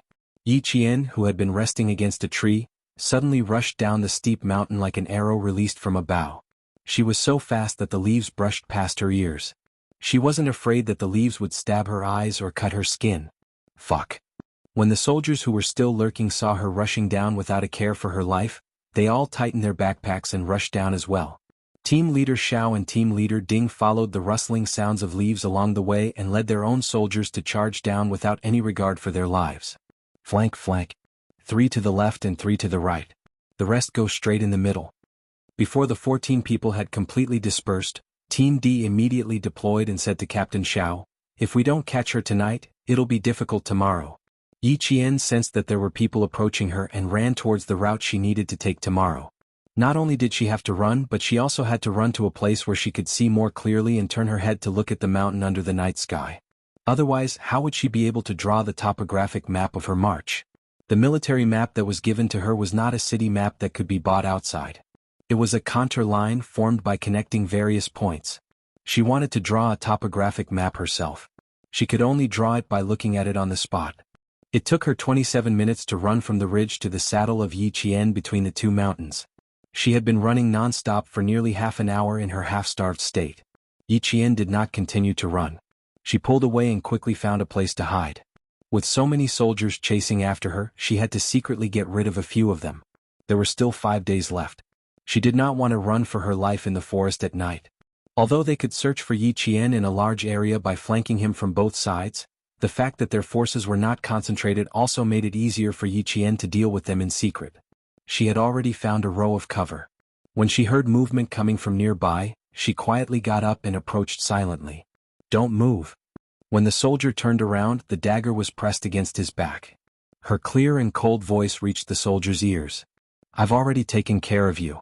She had already pressed a dagger against his vitals. How could she not take care of him? Yi Qian gestured for him to squat down. She laughed softly and said, "You can rest now, comrade." He did not want this kind of rest at all. Chapter 11:23. Yi Qian didn't even ask the soldier he had taken care of how many of them there were. His hand touched the soldier's backpack, then moved towards the soldier's waist. "Comrade, there are differences between men and women." You. What are you touching?" The soldier was young. When Yi Qian touched his waist, his face was full of embarrassment. He hurriedly said, "I don't have anything on me. Why are you touching me?" Yi Qian was checking where the soldier kept his rifle and checking if there was a pistol at his waist. "I'm checking what's in your backpack and whether you have a gun on you." "I have a gun. They're all blanks. There's no live ammunition. I'm only wearing a pair of pants." "Be careful." The soldier was not only embarrassed but also a little embarrassed. "I'll stay where I am. I won't expose your whereabouts, okay?" "What? Why doesn't this female soldier have any self-awareness? He's a male soldier. Where's the gun? Other than the rifle, there's nothing else?" Yi Qian touched the soldier's backpack because he didn't see him holding a gun. The soldier lowered his head and looked at the rifle at his feet. "There's a Type 95 rifle under my feet. There are 10 blanks. There's no pistol." It turned out that when Yi Qian pressed the bayonet against the back of his neck, the soldier reacted quickly. He hid the rifle in his hands to prevent it from being confiscated. Other than military supplies, there was indeed no pistol in the backpack. After checking, Yi Qian picked up the rifle the soldier hid and laughed softly. "Comrade, I'm just doing a routine body search. It's not called touching. You're a man, so why are you afraid of being touched by a woman? Have a good rest." The word rest spun on the tip of her tongue. Someone was approaching her. Chirp, chirp, chirp. There was the sound of birds chirping, followed by the rustling of leaves. Someone whispered, "Fuck, I don't see anyone." The soldier who was squatting down closed his eyes. The female soldier who was standing behind him was now like a ghost moving closer to his comrade. Now, he had a comrade to keep him company. The sky was so dark that they could see the stars when they looked up, but the forest was so dark that they couldn't even see their own fingers. They didn't have night vision and they couldn't get any light. The group of people felt their way in the dark and treaded carefully. Their bodies brushed past the tender green leaves, and there was a soft rustling sound. No one could see each other and no one knew where they were. Yi Jian did not know who they were, but as long as she heard something she would quietly go over to solve it. After taking down 2 of them in a row, the captains of Team A and B realized that something was wrong. They immediately slowed down and stopped searching. "I'm afraid Stone and Guizi have been taken care of." There's no movement. Don't move. Cover. Listen for any movement. He had hit 2 fish with his spear. The sound was as soft as a mosquito in the dark. No matter how good Yi Jian's hearing was, it was impossible for her to hear it. However, she had now caught the 3rd fish. Don't move. I have a Type 95 bayonet in my hand. If you continue to struggle, you'll get stabbed. Yi Jian clamped the soldier's shoulder with one hand like a clamp. She used the blood groove of the bayonet to press against the soldier's neck. If I really wanted to kill you, would you still have the chance to move? Lie down. The soldier really didn't move. The blood groove of the Type 95 bayonet was famous for its power. When the bayonet pierced into the body, the muscles would convulse due to the pain, causing the dagger to be unable to be pulled out instantly. Chapter 11:24.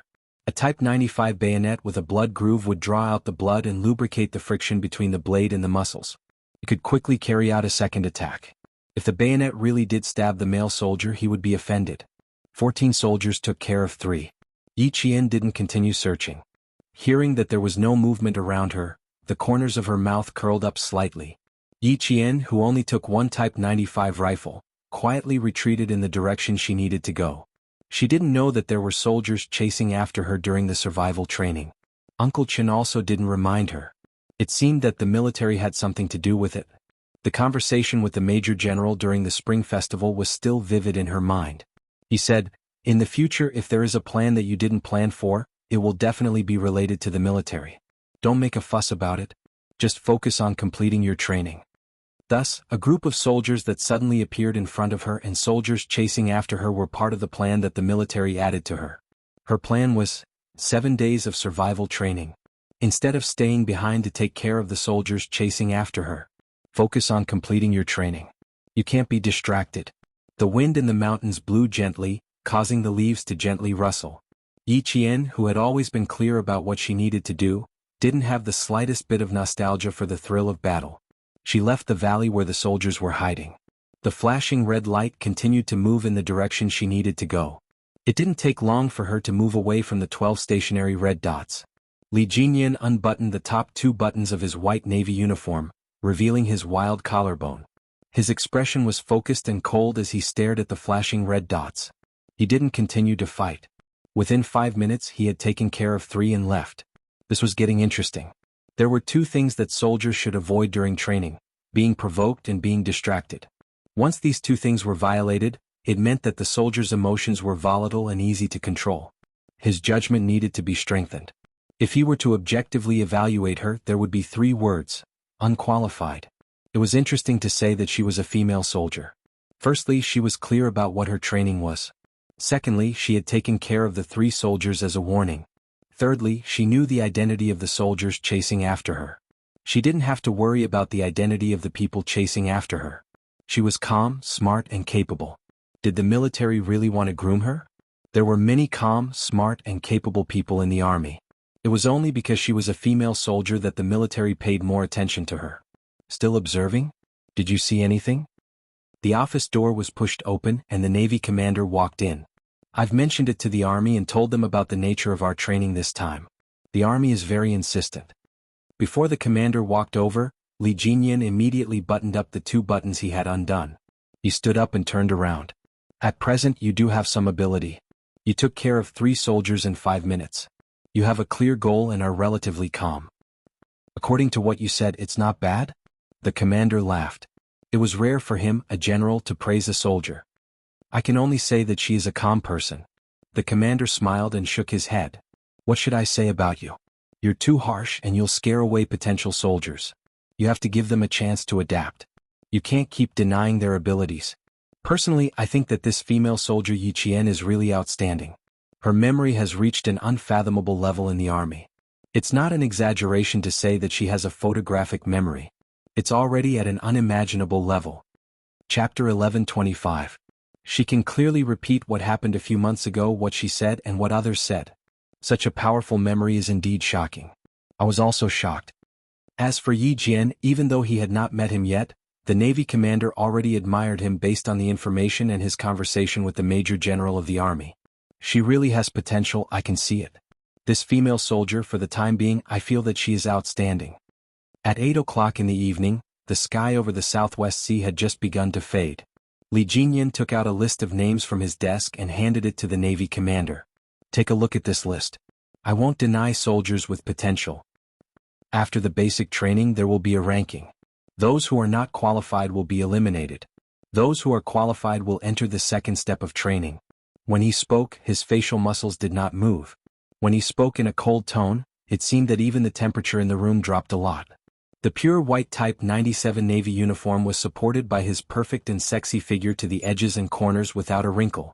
Not only did it show the majesty of the Navy, it also showed an indescribable sense of abstinence. The Navy commander opened the roster.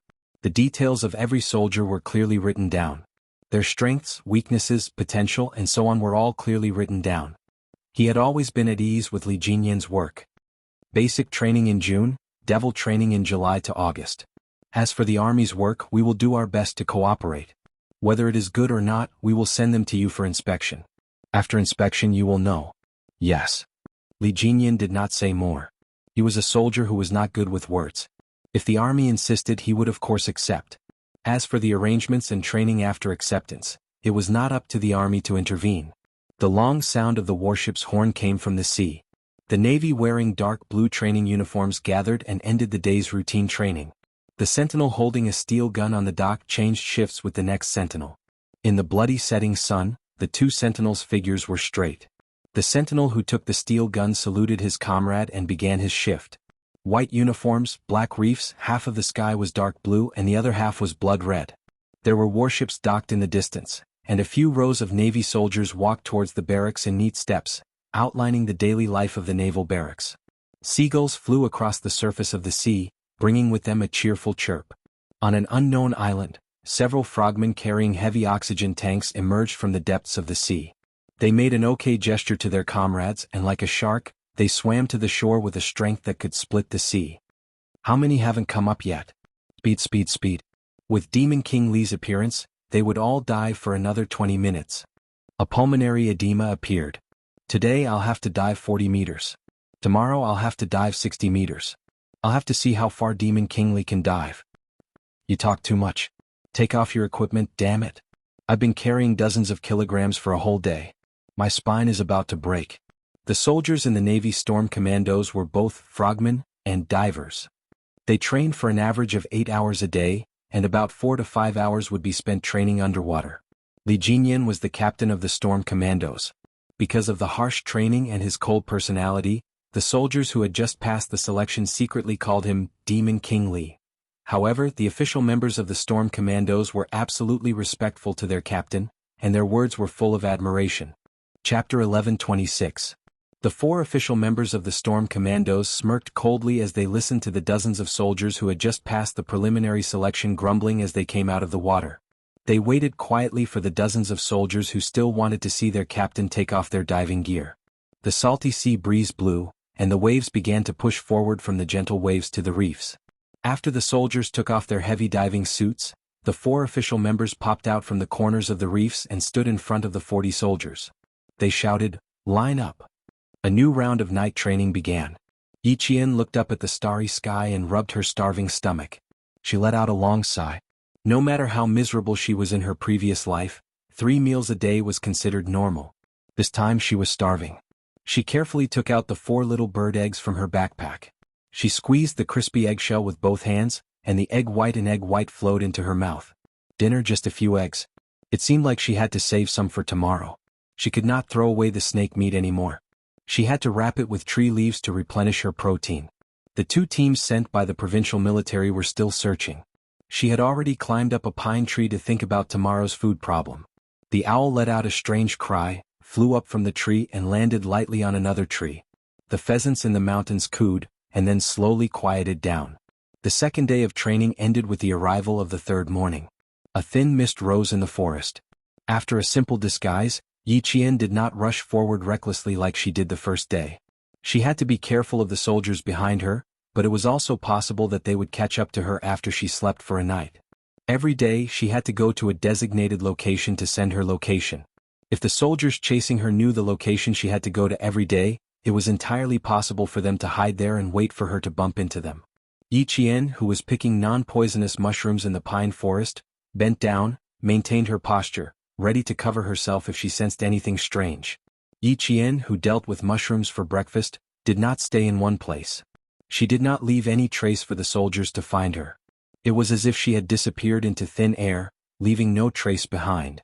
Captain Xiao and Team D led their soldiers towards Yi Qian's destination. Last night, they knew that she had silently taken care of 3 soldiers by reaching behind their backs and pressing a bayonet against the back of their necks. Just hearing about it made them feel lucky that they had met this female soldier last night and not someone else. The 3 soldiers who had been taken care of the soldiers were waiting in place. They led the other soldiers and rushed through the night. The group of 11 people completely overtook Yi Qian. They did not wait at Yi Qian's first destination during the day. They waited at the location. The sun rose from the horizon to the west. The 11 soldiers who had rested were standing guard in a large circle. Tonight was their last chance. If they couldn't capture the female soldier alive, they would have to go back with their tails between their legs. At this moment, Captain Xiao and Captain D both felt that they had taken on a tricky task. Scouts, watch carefully. Report to us immediately if the leaves move. Be careful of the gun in her hand. Thinking of the rifle she had taken, Captain Xiao, who had spoken, rubbed his forehead. He had given the weapon to the other party? He should not have alerted her last night. Captain Xiao was not the only one with a headache. Team D was also having a headache.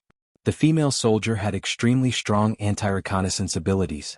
One of the scouts in his team had been killed last night. He even suspected that she had intentionally killed the scout in his team. Chapter 11:27. Team D felt a chill run down his spine at the thought of being able to kill his own scout in the dark. Old Ding, I have a hunch that we'll have to go back empty-handed. Captain Xiao felt this way. He couldn't say it to the soldiers, so he could only say it to his brother, who was also a captain. Team D's sigh came from the quiet leaves. There's a sense of suffocation in it. Today we're chasing a female soldier. Tomorrow we'll be chasing a criminal. We'll see our strength in a single chase. We still have to train hard. Although we know that the person we're chasing is a special forces soldier and that his strength is indeed above ours, it's very uncomfortable to think about it. From here, the difference between local troops, field troops, and special operations forces could be seen. Field troops, especially the A-Group Army, were responsible for the main combat missions and cross-regional combat missions. As long as there was a war, they could immediately send troops to fight. Local troops were responsible for auxiliary operations, company defense, city security, and other tasks. Generally, they would not cross the region to fight. One was responsible for combat, and the other was responsible for auxiliary operations. In terms of equipment, personnel, training level, and command level, the former was obviously stronger than the latter. The special forces were a force that could form an army by themselves. Special forces with excellent individual combat skills could sometimes secretly kill a company or even a battalion. Team D and Captain Xiao belonged to the second-line forces, which was the local forces. The Major General sent a local force that even the field troops couldn't beat to capture a special forces soldier. In fact, he didn't have any hope in his heart.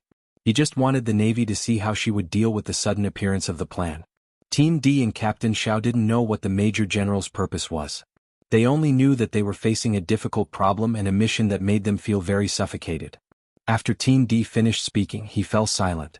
His face was a little dignified. They were all soldiers and wore the same military uniform, but the difference in strength made them feel ashamed. Let's not talk about it. We've done our best. Captain Xiao wiped his face and looked away. He said softly, "Fortunately, the scouts in our military region are not bad. They didn't embarrass our military region." There was a little comfort in his heart. Every year, a group of scouts in the southern province's military region would be selected to join the field troops, and the auto soldiers in Fujian town were responsible for the security of Zongnanhai. These two strengths were famous in the military regions of the province. They had the strength, but it was a pity that they didn't need the auto soldiers for this mission. They still did not know that Yi Qian had joined the Southern Province Automobile Company to study for 2 years. If they knew, they would feel even worse. A female soldier was stronger than them in every aspect. How could they not feel uncomfortable? Tired birds began to return to their nests. After a day of exposure to the sun, the little insects in the forest began to move in the evening.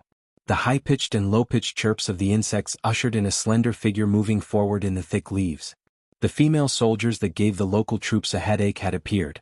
This time, Li Jinyan saw the red dots representing the female soldiers quickly and accurately approaching the stationary green dots representing the local soldiers on the screen. His cold expression finally loosened a little. She seemed to know where the soldiers were hiding. Once she made a move, she would destroy a green dot. Intuition? It couldn't just be intuition. Observation skills. The female soldier had amazing observation skills and was quite skilled. Seeing the green dots disappear one by one, Demon King Li, whose expression never changed, narrowed his eyes slightly. Chapter 11:28. Yi Jian did not know that his position was exposed under the eyes of others. He clasped a soldier's arm with both hands, placed the soldier's rifle on his shoulder, and pushed him into the foliage. Another soldier was killed. Since the intensive training started in October of high school, there were only a few days left before the college entrance examination. Yi Jian had gone through so much cruel training. If she couldn't even deal with a few local soldiers at once, Headmaster Chen would definitely be the most disappointed. 10 in total. That's all. Yi Qian, who had finished off the soldiers quickly, smiled and pulled up a soldier. He apologized. Sorry, I was a little harsh. Are you hurt? Even if he was hurt, he couldn't say it out loud. 10 in total? The number wasn't right.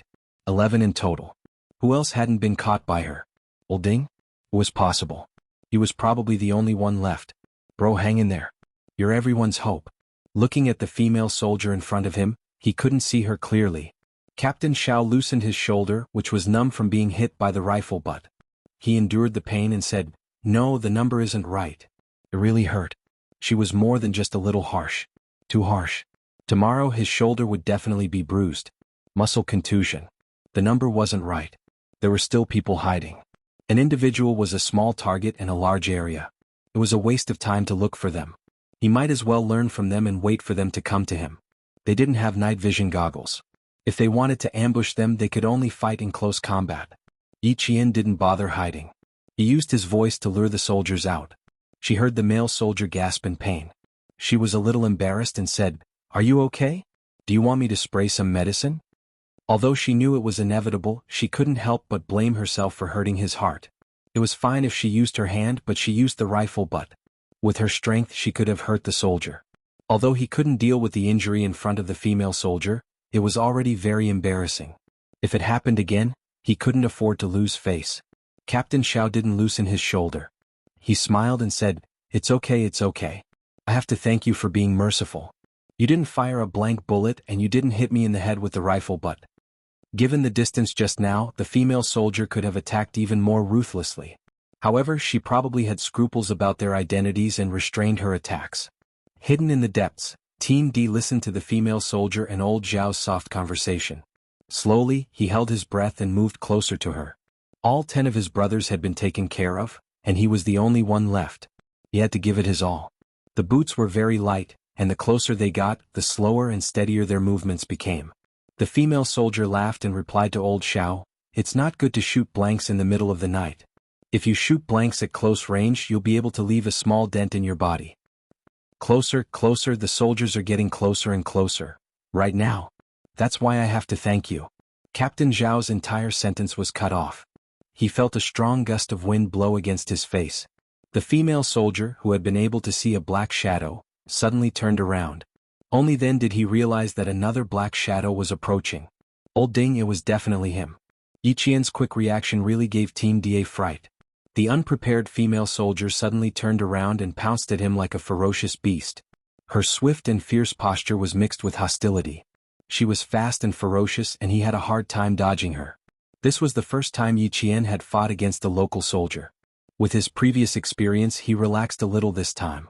He buckled the rifle in Team D's hand. The first step was to remove the magazine. The second step was to twist the entire rifle so that Team D had no choice but to let go. The third step was to fight without restraint. Chapter 11:29. To Yi Qian, jungle combat was no different from normal combat. To put it simply, it was like fighting flat ground. Her lower body was extremely stable. Her military boots stepped on the uneven mountainous ground as if her feet were rooted to the ground. She did not allow her body to sway in the slightest. When she lifted her foot and swept it across, the wind from her foot swept away the leaves directly. It was clear how strong her foot was. When they first met, Team 4 was immediately suppressed by Yi Qian's aura. His entire body was swept by Yi Qian until he couldn't stand still. His hands grasped the branches and leaves as he struggled, his palms burning with pain. "Old Ding, hold on." In the darkness, Captain Xiao held on to his last glimmer of hope and cheered for his brother. He just didn't know if he could hold on. Team 4 smiled bitterly. He also wanted to hold on, but he couldn't. His attack was quite fierce and carried a murderous aura. The entire mountainous area was uneven, and he didn't even have a place to stand firmly. The leaves around him rustled as he moved, and his movements were very loud. He was also in a very sorry state. The soldiers who had been defeated by Yi Qian stood together silently. When they heard the sounds coming from the darkness, they couldn't help but clench their fists and cheer for their captain.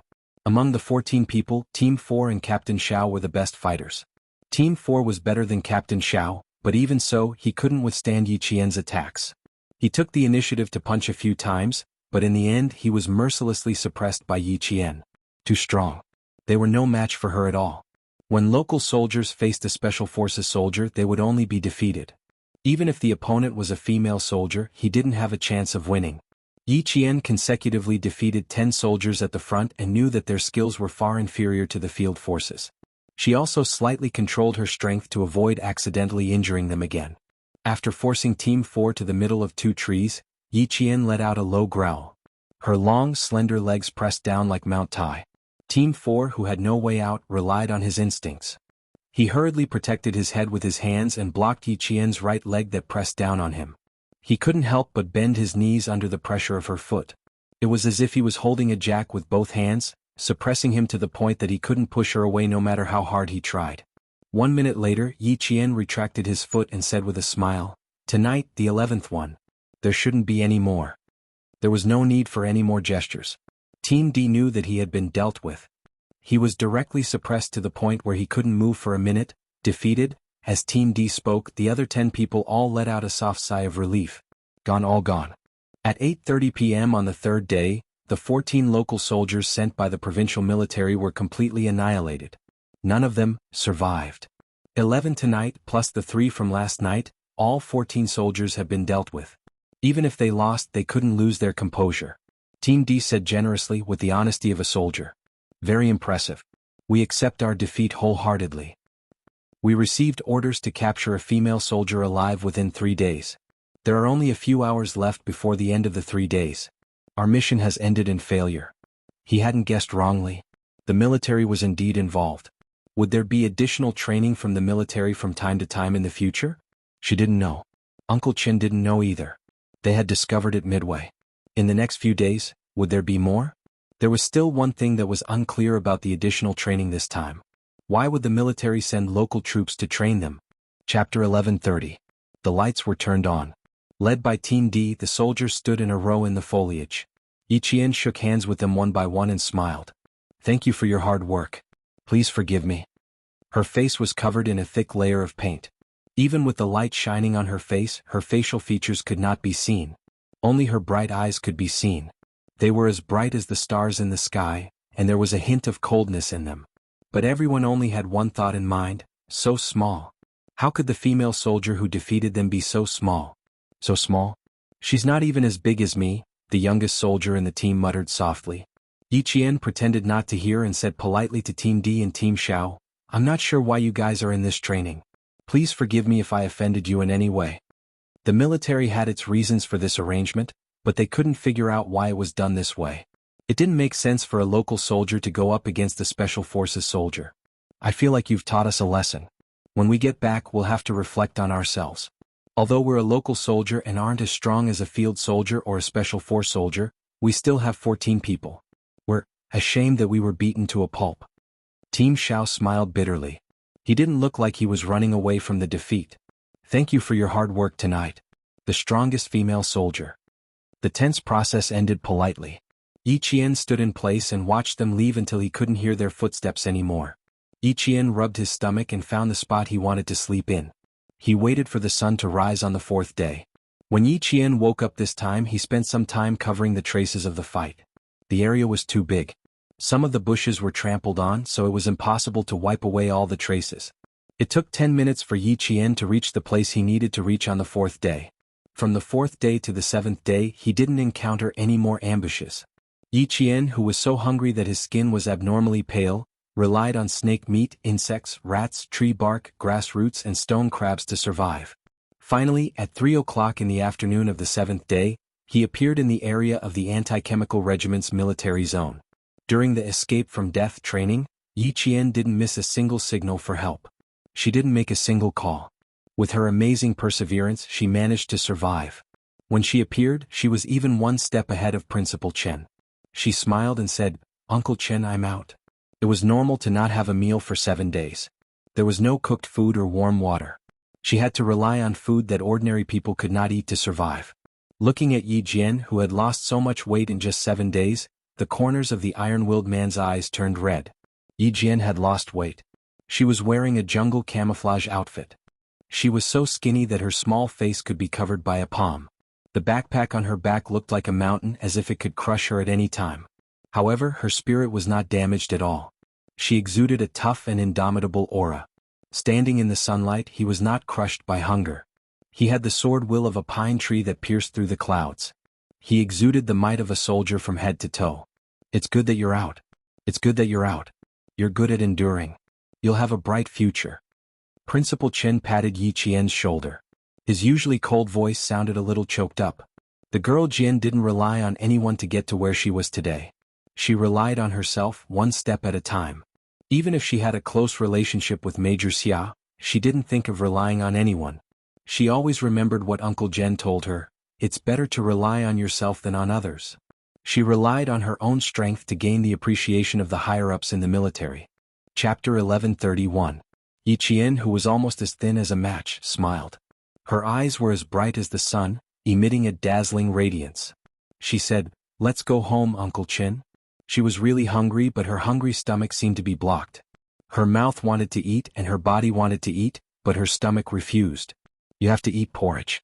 It's easy to digest porridge to recover your stomach's energy. You don't have to participate in training for the next week. Let your stomach recover first. Principal Chen reminded her with a smile. The two figures walked further and further away under the sunlight. On the road of the military, Yi Jian had overcome difficulties beyond her age by not giving in again and again, relying on her own courage and perseverance to move forward. While other students were still sitting in the classroom working hard for their studies, she had already found her own path and walked down it without complaint or regret. It took more than 2 hours to return to the city from the anti-chemical regiment. Yi Qian didn't go back immediately. First, she went to the anti-chemical regiment's infirmary for a simple examination. Then she drank a bowl of plain porridge. Faced with the regiment commander and the political commissar's searchlight-like inspection, Yi Qian put down the empty bowl and smiled.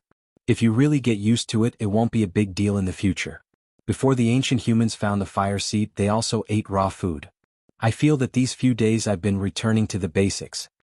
A girl who had starved for 7 days straight, and then used the phrase, returning to the basics, to summarize the hunger survival training of escaping death. Her heart was really big. Since the first day I saw you during the military training, I knew you weren't simple. It's only been 2 years, but you've already come so far. You're even better than the soldiers in our regiment who spent 2 years as soldiers. Yi Qian, you're really something. The political commissar couldn't help but sigh with emotion. He remembered that year when she appeared in a formal camouflage uniform with a sharpness as sharp as a sword and completed a series of military postures with the instructors, winning cheers and applause. At that time she was still young and inexperienced, and her eyebrows were still slightly immature. But now, even though she was sitting down, she had a military prestige that couldn't be ignored. It was the first time he had seen such a young girl who could cultivate to this level in the 10 years he had been in the army. Yi Qian had always been able to remain calm in the face of other people's praise. He would not become arrogant because of it. He smiled politely and said, "Because I like her, that's why I'm pursuing her. I've never easily given up on something I like. Joining the army has always been my dream. Wearing a military uniform is my goal, and I've never given up all these years. What's important is perseverance. What's important is perseverance. Your perseverance over the years is commendable. It's worth learning from all of us." The regiment commander had a deep impression of Yi Qian. Yesterday, his old partner had come to his office mysteriously and told him that there was a girl who had once made him want to stay in the anti-chemical regiment. He immediately thought of Yi Qian from the province's #1 middle school. He reported the names he had guessed correctly. His old partner asked him in surprise, "How did you know? Did the higher-ups inform you in advance?" After sending away so many students for military training in the past 2 years, the only student that his old partner still remembered was Yi Qian from number 1 middle school. The little girl was indeed amazing. Among the students, she was the only one who left a deep impression on him. When he saw her again after 2 years, her military aura was even stronger, and she was also becoming more and more outstanding. He really wanted to snatch her into the anti-chemical regiment. Student Yi, do you have any intention of joining the army? Why don't I have a chat with the political commissar and you can come and take a look? The regiment commander of the anti-chemical regiment had transformed into Grandmother Wolf. He smiled like a gentle breeze and said amiably, "Take our anti-chemical regiment for example. Biochemical weapons will definitely fascinate you. Our anti-chemical regiment." Chapter 1132. He said that he wanted to have a chat with Yi Qian for reference, but in the end, the entire conversation revolved around the anti-chemical regiment. There are various squads below, such as the Decontamination Squad, the Fire Squad, the Smoke Squad, the Observation Squad, and the Reconnaissance Squad. You can go to whichever squad you want. Also, we are completely different from the local troops.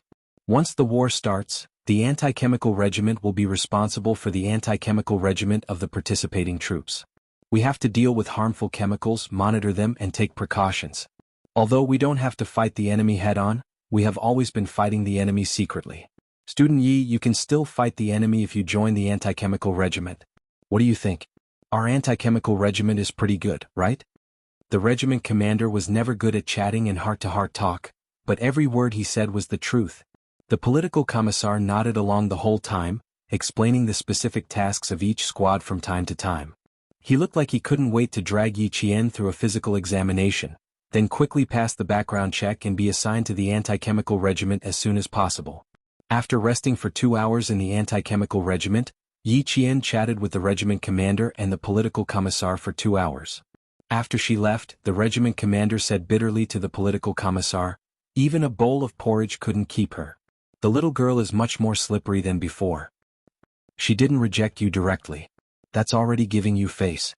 The political commissar drank some water and sighed with a smile. "Look at her training. She walked out without eating for 7 days. Tell me, what other troops need this kind of training? My old partner, only the special forces would train without eating for 7 days. Her ambition wasn't in this, so she couldn't be kept even if she wanted to." The regiment commander looked at the political commissar, and the political commissar looked at the regiment commander. Then, they sighed in tacit understanding, waved their hands and went on to do what they were supposed to do.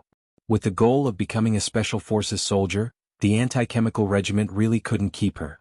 Yi Qian, who was remembered everywhere she went, was sweating when she left. She wasn't good at chatting, and it was difficult for her to handle the enthusiasm of the two leaders in the regiment. Fortunately, they let her go in the end and talked about other things. Principal Chen, who was sitting in the front passenger seat, laughed loudly. "It's a good sign. It means that your ability has been recognized by the leaders and they think that you are worth training. The army is a big family, and the leaders all welcome capable and hard-working soldiers to join some special positions. Your performance and ability have shown them unlimited potential, so it's normal for them to want to poach you. Don't feel pressured. Work hard and move forward in the direction you've decided on."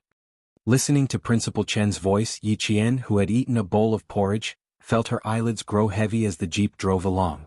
Coupled with the environment, she felt completely relaxed. Unknowingly, she fell asleep with a smile on her face. The car drove for more than 2 hours, all the way to the residential area at the back of the provincial number 1 middle school. Even after the soldier parked the car, Yi Qian, who was sleeping in the back, did not wake up.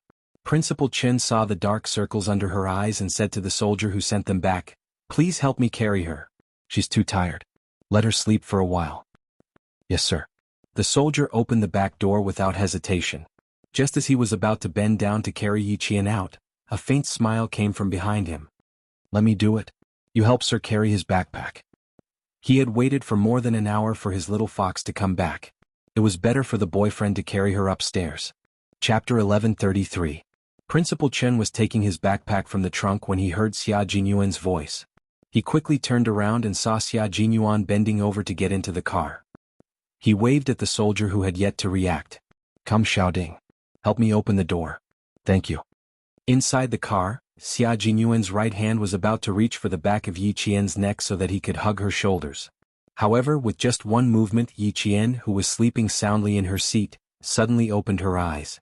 She squinted her eyes in the dim light and said tiredly, "You're here?" She was startled awake, but when she saw who it was, she quickly closed her eyes and ignored him. Xia Jinyuan looked at the thin face that had fallen asleep again in less than a second. His thin lips slightly tightened.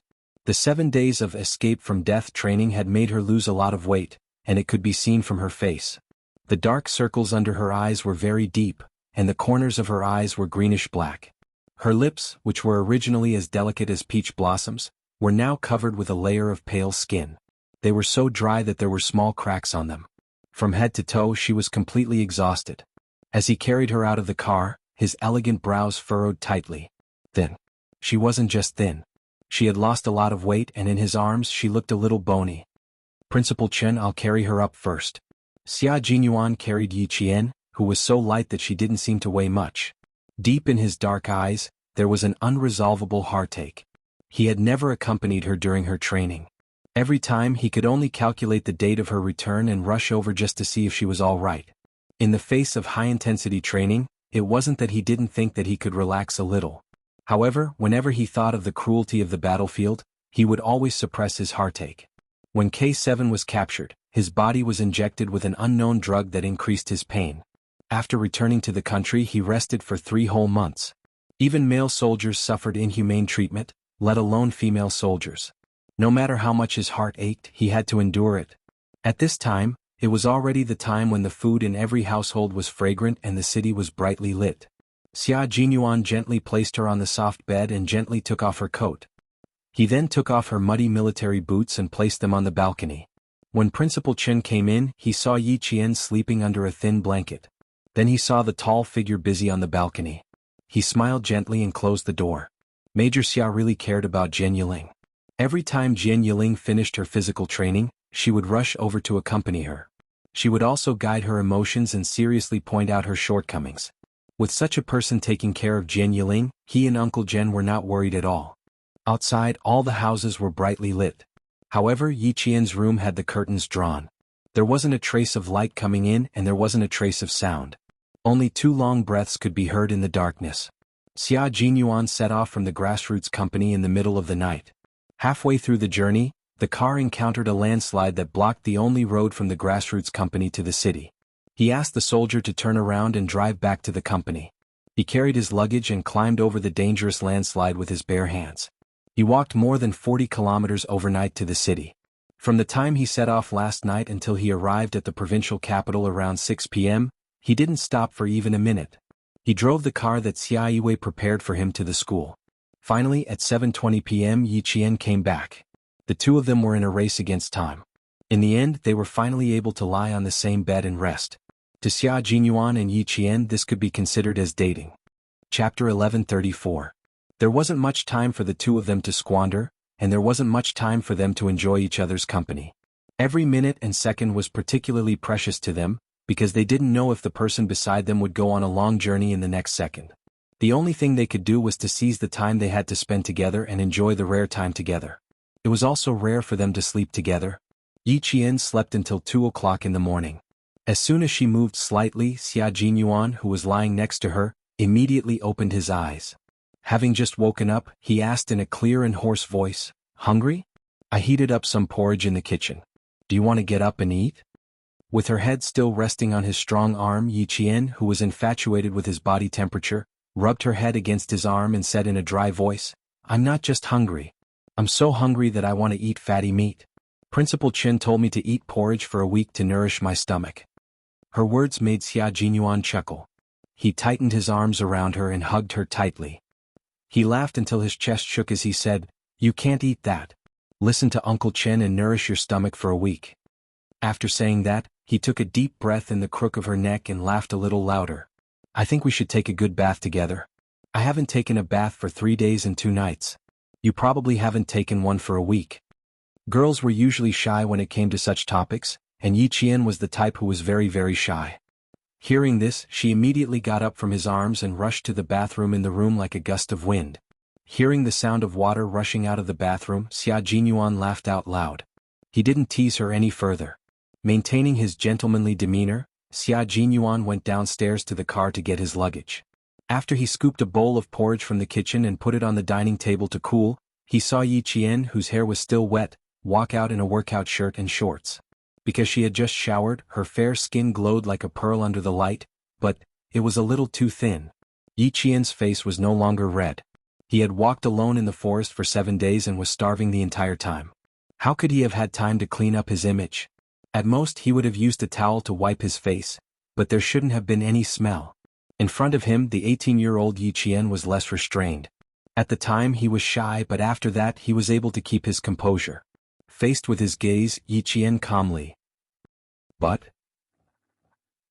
even my old madam would give her a thumbs up after tasting her cooking. It's just that she rarely cooks. Even Ho Zi has only eaten her cooking twice. Culinary skills required talent, and Xia Yue was talented. She often said to Xia Lingyuan, "After I retire, I'll open a Chinese restaurant in France. I'll let them know that Chinese food is profound." Yi Qian sat in the dining chair he pulled out and joked, "Zigu has only eaten twice. What about you?" The white porridge was sparkling and looked very appetizing. She took a spoonful as she spoke. "I've eaten more. When I was in Fujian town, I went to see her whenever I had time. I ate dozens of times more than Ho Zi." Xia Jinyuan watched as she drank the porridge he made. He stood beside her and waited for Yi Qian to say a few words. For example, "The porridge is good. It's delicious." Or, "I want to eat more tomorrow." In short, as long as it was a compliment, it would be fine. Chapter 1135. It couldn't be helped. Every man wanted to show off in front of his girlfriend, and he was no exception. She and Xia Jinyuan were the only ones in the spacious house. He was standing beside her, watching her eat the porridge with a burning gaze. Yi Qian glanced at him without batting an eyelid. He lowered his head to eat the porridge with a slight smile. So Captain Xia was the one who made the porridge. He was standing there waiting for her to praise him? Yi Qian lowered her head and drank the porridge. "Captain Xia, oh Captain Xia, you've teased me so many times in the past. Now it's my turn to tease you." After she finished the porridge, Yi Qian turned his head and said seriously, "Captain Xia, are you hungry too? Do you want a bowl?" He had been standing there for so long with a satisfied expression on his face. In the end, his little fox didn't even notice that she had finished the entire bowl of porridge?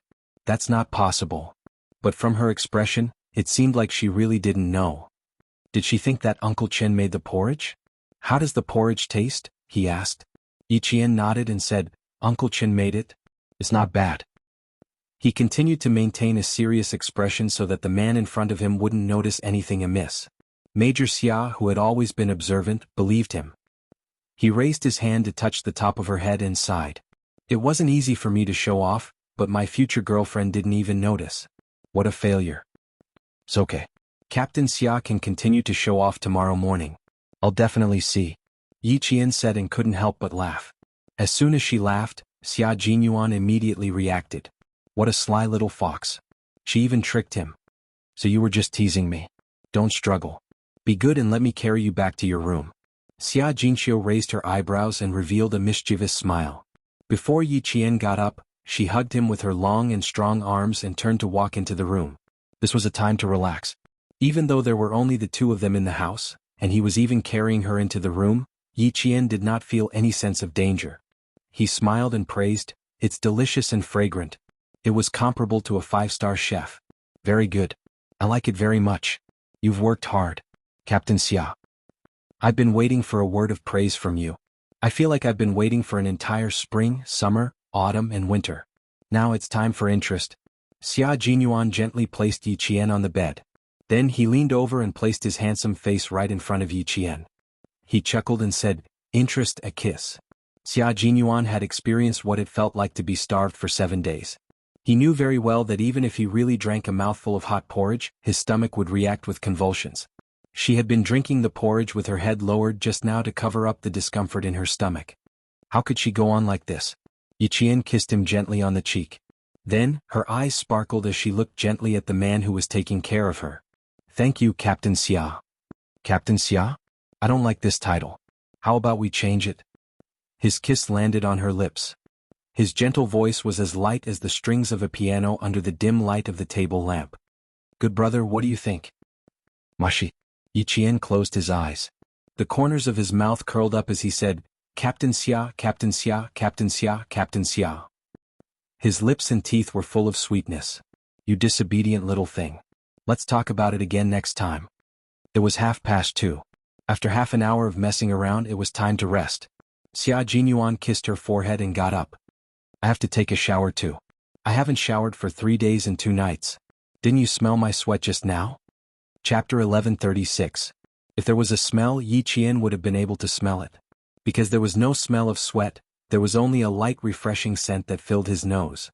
Yi Qian joked, Captain Xia has his own body fragrance, how could there be a smell of sweat? Is that so? Xia Jinyuan lifted his hand to unbutton his cuffs and smiled. His handsome face revealed a lazy expression like a big cat. He smiled at Yi Qian and said, That's not bad, at least it won't send my girlfriend away. In the future, if I sneak in the middle of the night, I won't have to worry about the smell of sweat waking you up. When it came to being thick-skinned, Yi Qian had always been at a disadvantage. The image of him climbing through the window in the middle of the night flashed through his mind. Yi Qian couldn't help but blush. He hugged the quilt to his chest and said stiffly, I'm just being polite. Captain Xia is busy every day. Don't you know how dirty you are? It really wasn't dirty. After taking off the jacket, there was a white shirt underneath. There wasn't a trace of sweat on it. It was so white that she could almost smell the scent of soap after washing it. He raised his head slightly, revealing his sexy throat. His slender fingers began to unbutton the top button of his shirt. Following the movement of his fingers, Yi Qian, who had no interest in men, was mesmerized. He didn't know that the man's action of unbuttoning his shirt with his head raised was so beautiful. Because of his relaxed expression, there was a lazy and indifferent attitude in his bones. Combined with his elegant temperament, it became extremely sexy. At 24 years old, he was more charming and attractive than at 20 years old. Mature, sexy, cold, calm. Facing the iron-blooded tenderness of a soldier, Yi Qian felt as if he could hear his heart thumping loudly. The girl he had a crush on was staring at him with a slightly dazed gaze. Xia Jinyuan, who had sharp senses, raised the corner of his mouth a little. He had always been very confident in his body. Little Fox, who had been training with a group of male soldiers, had seen a lot of shirtless male soldiers. It was undeniable that her heart was a little jealous. She didn't look at him that much. Stop. You can go to the bathroom now. When Major Xia had unbuttoned the third button and was about to reveal a large portion of his chest, Yi Qian, who was determined not to be seduced by men, immediately stopped him. He pointed in the direction of the bathroom and said seriously, You can take it off inside. Put the dirty clothes in the laundry basket. If he didn't stop, she would be admiring him until he took off pants. Xia Jinyuan, who had the thought of showing off his figure in front of his girlfriend when necessary, couldn't go into the bathroom to take off his clothes. If he did, he wouldn't be Xia Jinyuan. His fingers stopped at the edge of the fourth button. As he slowly undid it, he said with an elegant smile, Even if I take it off here, I can still put it in the basket. When I take off my pants later, I don't have to worry about my feet slipping and needing you to help me up. He was the only one who could come up with such an excuse. After he finished speaking, he looked up at the bed. Under the faint warm light, he could clearly see the shyness on Yi Qian's face. There wasn't a trace of impurity on her face. It was as clear as a mountain spring. He couldn't help but want to tease her, and dote on her. Yi Qian met his gaze and saw the uncontrollable laughter in his eyes. In the end, the room was filled with his laughter. Yi Qian was so embarrassed that he jumped up from the bed. He was addicted to taking it off. And he was taking so long. Fine, since he wanted to take it off for her to see, she would take it off for him. Chapter 1137. Hey, slow down. This bed is very elastic. Don't push your head against the ceiling. Xia Jinyuan noticed that her movements had suddenly become violent. His heart tightened, and he no longer had the time to tease her. He hurriedly hugged Yi Qian, who was still trying to jump off the bed. Everything was fine. Why did you suddenly?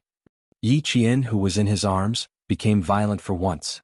She grabbed his collar with both hands, and as he spoke, she valiantly tugged on his shirt. Yes, there was no need to undo the fourth button. She had already done it for him. Seeing how violent Yi Qian was, Xia Jinyuan suddenly fell silent. He originally wanted to ask, Why did you suddenly become so naughty? But, wasn't she naughty? His entire shirt, starting from the middle button, was completely torn apart by her. The pearl-colored buttons fell to the floor and made a few crisp sounds. Xia Jinyuan, who was a little stunned, looked towards the floor and saw one of the buttons roll under the bed. Why did you suddenly become so naughty? Xia Jinyuan slowly finished what he wanted to say. He looked at Yi Qian with his deep eyes and said, You tore his shirt with your bare hands. That's a little fierce. Fortunately, she was wearing a shirt. If she was wearing a t-shirt, he would probably be able to see her violent side. The scene of Yi Qian tearing his t-shirt with her bare hands flashed across his mind. The 24-year-old major felt his nose itch a little. A little. The scene was very exciting. Yi Qian's violent actions not only tore his shirt apart, but she also grabbed his collar and took it off his shoulders. She snorted and said, "You don't have to take it off slowly for me to see. I'll take it off for you." Wasn't it just taking off his shirt? What was the big deal? She took it off for him. I've never taken off a man's shirt before. My technique is a little rusty, so I'm not very familiar with it. Yi Qian added. He wanted to strengthen his aura, but unexpectedly Major Xia burst out laughing. Yi Qian, who had lowered his head, could clearly see the man's sexy chest rising and falling after he tore off his shirt. Every part of him exuded the wild charm of a man. It seemed that he was a little too aggressive, she thought silently. It seems that next time I have to prepare a few more shirts for you to tear. Why was the girl he liked so interesting? Raising an eyebrow, Jun Yen smiled wickedly. It just so happens that I've never taken off a woman's clothes before. My technique is also a little rusty, and my movements might be even more unfamiliar than yours. Little fox, don't blame me for being too slow when the time comes. When the same words came out of his mouth, Yi Qian, who was holding back his embarrassment, blushed so much that even his ears turned red. Very aggressive but also very energetic. Why didn't I realize that you had such a unique side to you in the past? Xia Jinyuan truly loved the other side of her that she revealed from time to time. It was so real and so true to herself. It would never be known to outsiders. He was the only one who knew the other side of the woman he loved. Just thinking about it made his heart fill with love. Yi Qian didn't want to listen to it anymore. After being aggressive, he regretted it a little. Hearing his shameless words again, the shy Yi Qian covered his mouth and glared at him. Xia Jinyuan, you're not allowed to say any more. Shut up. Even though his mouth was covered, he couldn't stop his laughter. His eyes, which were as deep as the ocean, were filled with a gentleness that could drown Yi Qian. He looked at her for a moment and said in a low voice, I won't say any more, I won't say any more. Chapter 1138. Yi Jian's thin lips moved gently in her palm. They were moist, warm, and itchy. She felt as if she had been electrocuted. Yi Jian was so shocked that she quickly retracted her hand and said, Go and take a shower. Don't mention what happened just now again.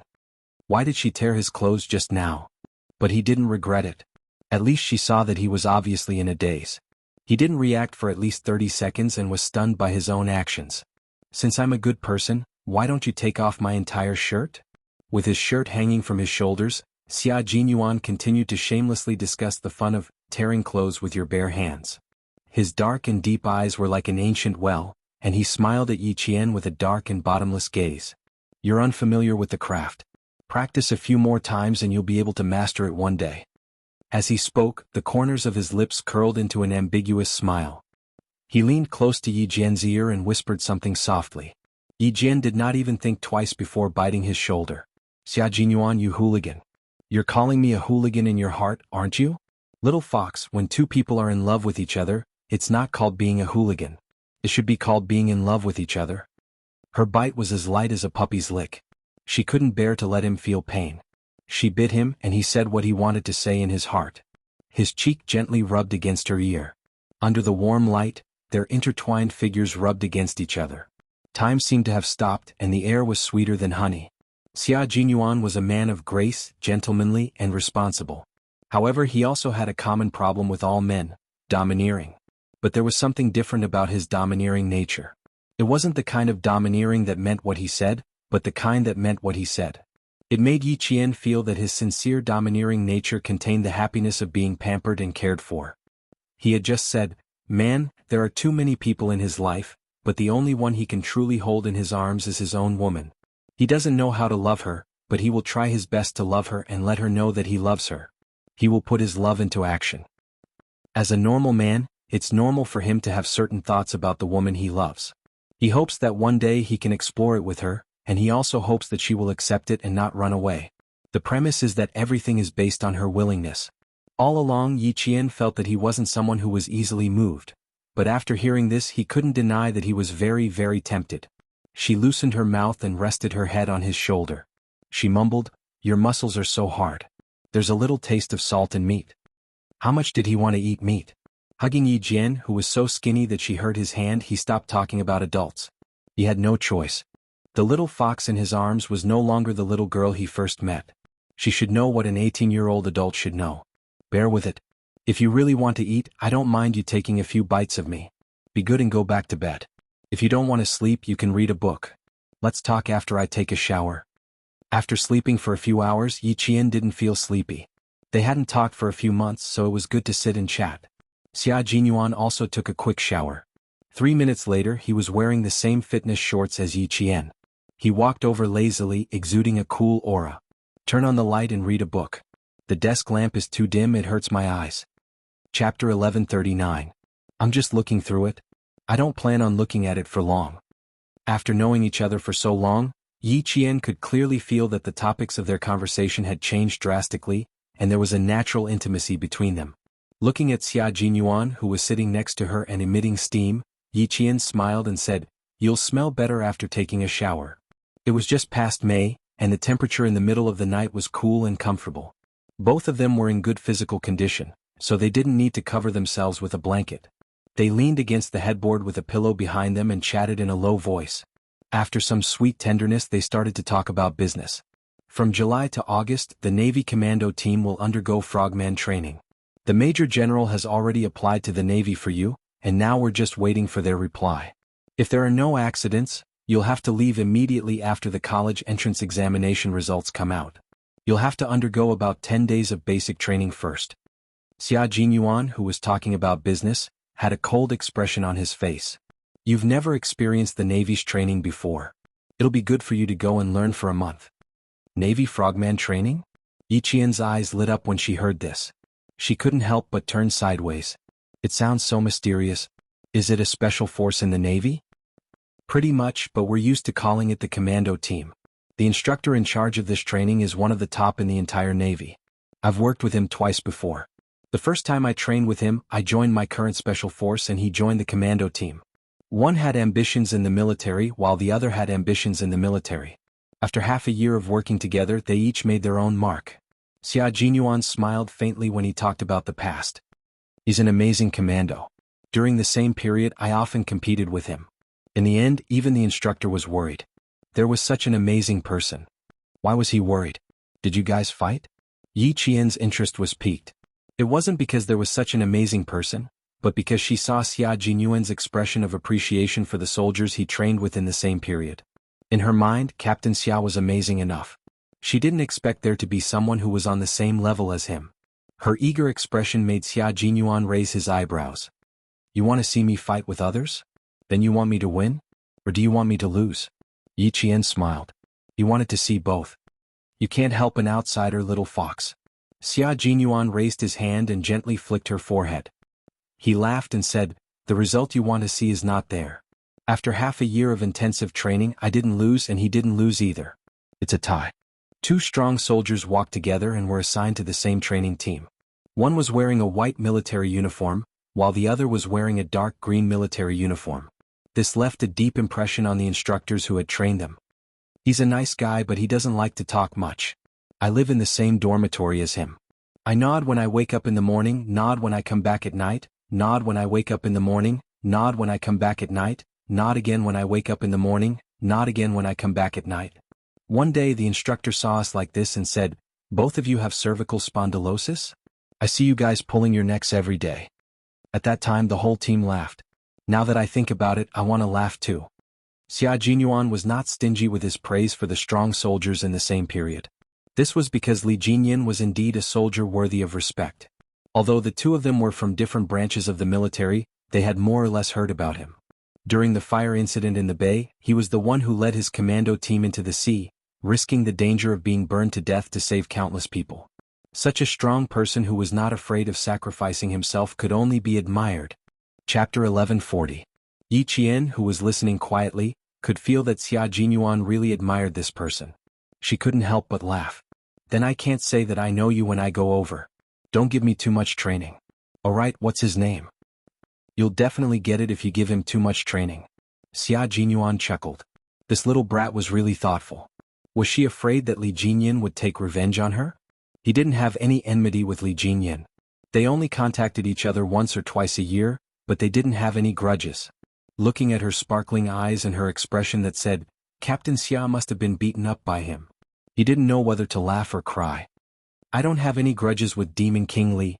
Training is training, but a soldier who doesn't fight for first place isn't considered a good soldier. We both fought for first place in training, so we have a good relationship in private. Yi Qian's eyes narrowed slightly. In her previous life, Yi Ying's mother-in-law was also surnamed Li. However, it was a secret who she married into. Even the villagers didn't know which family she married into to become an official's wife. She didn't pay attention to Yi Ying's in-laws. In her previous life, it was Yi Zhifan and Yi Ying who had harmed her. Li Jinyan is a perfectionist. Once he finds out that someone isn't up to par, or that someone is trying to get by with their wits, he won't show them any mercy. He'll immediately invite them out of his commando team. He studied at West Point for half a year, and he has a Western-style ruthlessness when dealing with people. Considering that Yi Qian would be joining Li Jinyan's team, Xia Jinyuan didn't notice the hint of gloom in Yi Qian's eyes. He picked out some classic examples that could reflect his personality. He treats everyone who joins his team equally regardless of their status. It can be said that he has a very upright personality, and it's admirable. As he spoke, he raised his hands and rested them behind his head. His slender legs were lazily crossed with an innate elegance. His thighs would even lightly touch Yi Qian's feet from time to time. When Yi Qian glared at him, he immediately smiled and stopped. Last year, a soldier with some background joined his team. He said that he was the son of a military staff officer. That kid has some skills. He represented the country in boxing and won a silver medal. With a bit of ability and a decent background, it's hard to avoid being arrogant. On the first day, he went to the dormitory that he wasn't satisfied with. He said that he wasn't used to sharing a room with 4 people and requested for a separate room. At that time, Li Jinyan didn't say a word. He turned around and called the Navy headquarters. 2 hours later, the staff officer's son left the training camp. Everyone is equal. The same training, the same learning, no special privileges, no special treatment, no difference in status. Little Fox, after you go in, he'll add a rule that says there's no distinction between men and women. After talking so much about Li Jinyan, Yi Qian's curiosity was piqued by the contents of his training. He sounds like a good person with strong principles. Then isn't the content of his training quite harsh? Xia Jinyuan pondered for a moment before answering, it's harsher than the soldiers think. Every year, he'll select a few commandos from the thousands of people in the Navy, and only 10 or 20 will be left. If you train in his team, 1 month's training will be equivalent to 3 months of training. Learn well and build a solid foundation. It'll be more helpful for your future training. Xia Jinyuan didn't belittle Li Jinyan at all. He even made Yi Qian feel his admiration for him. He wasn't worried at all that praising another man in front of his girlfriend would damage his own image and raise others. Chapter 1141. A confident man was never afraid of being compared to others. Xia Jinyuan was such a man. He was confident, calm, and would never doubt Yi Qian's loyalty to love, let alone his own charm. As the night deepened, the low voices gradually disappeared. The lights went out and the night was quiet. Everyone was sound asleep. Li Jinyan hadn't fallen asleep yet. The blue light from the screen illuminated his handsome and cold face, revealing a sharp and cold aura. He was still writing down the contents of the selection and training for the commandos. After countless revisions, he then arranged targeted training according to the abilities of the selected commandos. He didn't type quickly. Sometimes he had to pause for a while before he could type another line. The risk of underwater training had always been much higher than that of training on land. Take the training of being tied up and thrown into the water as an example. There were often students who choked because they couldn't untie the ropes in time. There were even some students who suddenly fainted after holding their breath for 2 minutes. Wait a minute, all kinds of dangers could happen. Team members are in groups of 2 and are connected by a partner rope. Each person must carry 100 kilograms of equipment and swim 30 kilometers together. At the same time they must. A line of words appeared on the computer screen. Just looking at it made one's scalp tingle. Wouldn't it take a day and a night to swim 30 kilometers with 100 kilograms of equipment? There was a knock on the door. Then the Navy commander walked in. You're not done yet? Yes, I finished the training for the Devil Week and the Foundation Week. Please take a look. Looking up from the computer screen, Li Jinyan picked up the folder next to his hand and handed it over. Seaweed sent a letter saying that this batch of soldiers for the primary selection wants me to practice with them. I plan to leave tomorrow afternoon so we can practice together tonight. The Navy commander's hand that was about to take the folder froze. Then he simply took it back. "You're doing the foundation training again?" "I'm going, so of course I have to do it. Please take a look." Li Jinyan pretended not to see the Navy commander's action and said indifferently, "Also, the Army wants to send people over. We'll talk about it when I come back." The Navy commander helplessly took the folder. After opening it, his furrowed brows loosened a little. He flipped to the back and sighed, "Jinyan, the other party is a girl. Shouldn't you soften your attitude a little? You're just a basic training knight. How can a girl's physical fitness catch up to a Marine? Moreover, she's from the Army, so I'm afraid her swimming skills are only average. Listen to my advice and adjust the content slightly." "Adjust it slightly?" Li Jinyan smiled coldly and said indifferently, "Commander, I never give special treatment to anyone. Since she's here for training, she has to follow my instructions. Also, when the Army sees my training, it's still a question whether they'll send people over. The training content won't change. It's up to her whether she can persevere or not. I don't have any problems with it." The stubborn temper. Why was he so stubborn? The Navy commander glared at him. "You'll suffer sooner or later with that temper of yours. Jinyan, sometimes you need to be a little softer. Don't always act according to your own ideas." If it wasn't for his beloved general, he wouldn't even bother to say a word. His heart was tired. "Commander, you're thinking too much. I'm only targeting the training. The training can't be soft, and the enemy's artillery won't be soft either. I don't feel guilty about what I'm doing." There was no way he could continue writing tonight. Li Jinyan simply turned off the computer and stood up to speak to the Navy commander, who was concerned about him. "It's getting late. You can go back and rest." Chapter 1142. Seeing this, the Navy commander let out a long sigh. "It's been hard on you, Jinyan. I know that it's normal for you to not give in. Only by being strict with yourself today will you be able to gallop on the battlefield in the future." The Storm Amphibious Frogman Commando team has been established for less than a year. You've led your team members to many meritorious deeds. The generals of the 3 major warships are very satisfied with the results of your training. What you've done is worthy of the responsibility on your shoulders. Go and rest. I've noticed that you don't turn off the lights until 3 or 4 in the morning for the past few nights. You have to hurry up with your training, but you also have to take care of your own body." Li Jinyan, who had taken down his white navy cap from the coat rack, paused for a moment. He put on his military cap and looked at the commander with his cold and deep eyes. "This is my responsibility. I can't let it go. What I've done is my duty. It's about training. You don't have to persuade me anymore. There's no way to take half a step back. Moreover, you know best that our country's frogman training started late and lagged behind developed countries by a lot. Now, we can only catch up with the frogmen in developed countries by working hard." The Storm Amphibious Frogman Commando team was a brand new and the youngest force in the country's armed forces system. It had been established for less than a year. Before this, the country didn't have a specially established naval commando team. For example, the Guangzhou military region had its own Frogman special forces that belonged to the Guangzhou military region. A brigade in the Southern Province military region also had one that belonged to the Southern Province military region. However, only Li Jinyan's Storm Amphibious Frogman Commando team truly belonged to the country's navy. This team had been established for less than a year and was the youngest force in the country's armed forces system. All the members were handpicked from the country's navy and army. Their physical fitness, skills, thinking, style, willpower, and quality were all first class. With such a young naval commando team, if Li Jinyan, as the captain, didn't strictly control it and increase the difficulty of training, how could he bear the responsibility? How could he answer to the country and the people?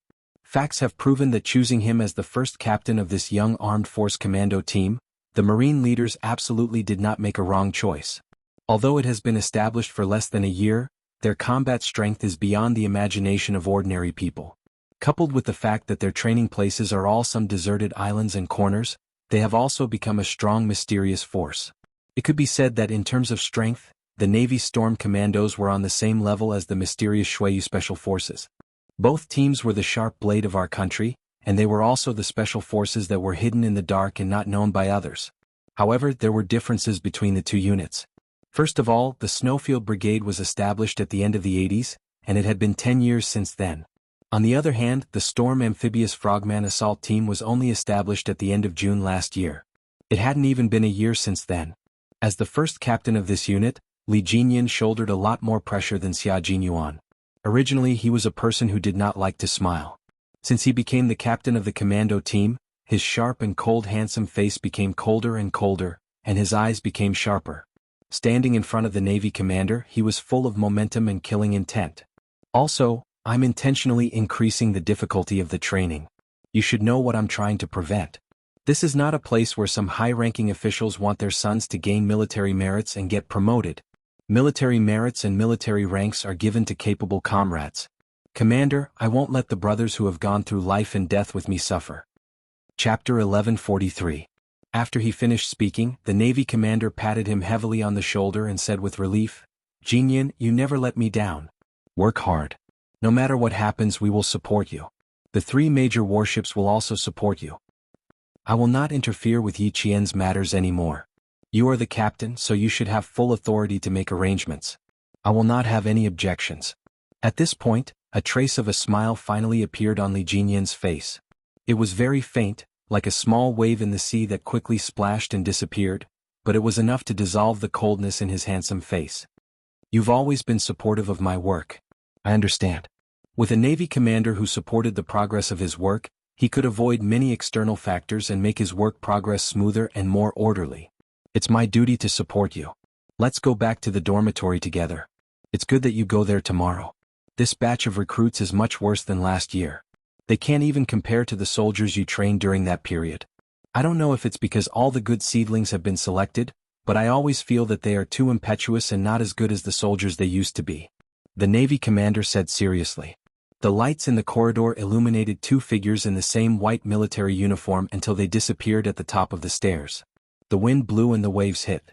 The sentries held their steel guns and straightened their backs. They watched the surroundings with eagle-like eyes and stood guard until dawn. A new day came with the rise of the sun. Xia Jinyuan, who had just finished his morning run, brought a bowl of piping hot porridge to Yi Qian, who had just finished washing up, and said seriously, "I didn't get to hear your praise in time last night. Remember to say it after you taste it. I'll wait to hear it."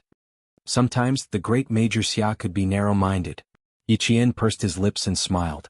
After he scooped a spoonful of porridge, he praised, "Not bad. The porridge is thick but not sticky. It's very fragrant." In order to make up for last night's lack of praise, Yi Qian drank the bowl of porridge for 10 minutes. 5 of those minutes were dedicated to praising Major Xia. In front of him, even if it was just a bowl of porridge, the smile on Yi Qian's face was more than ever. The kind of smile that came from the bottom of his heart was like the rising sun outside, bright and beautiful. In her previous life, Yi Qian was as quiet as an orchid. She was talented but failed to live up to her expectations. She rarely smiled. In this life, only Xia Jinyuan brought her endless joy and made her smile like a blooming flower.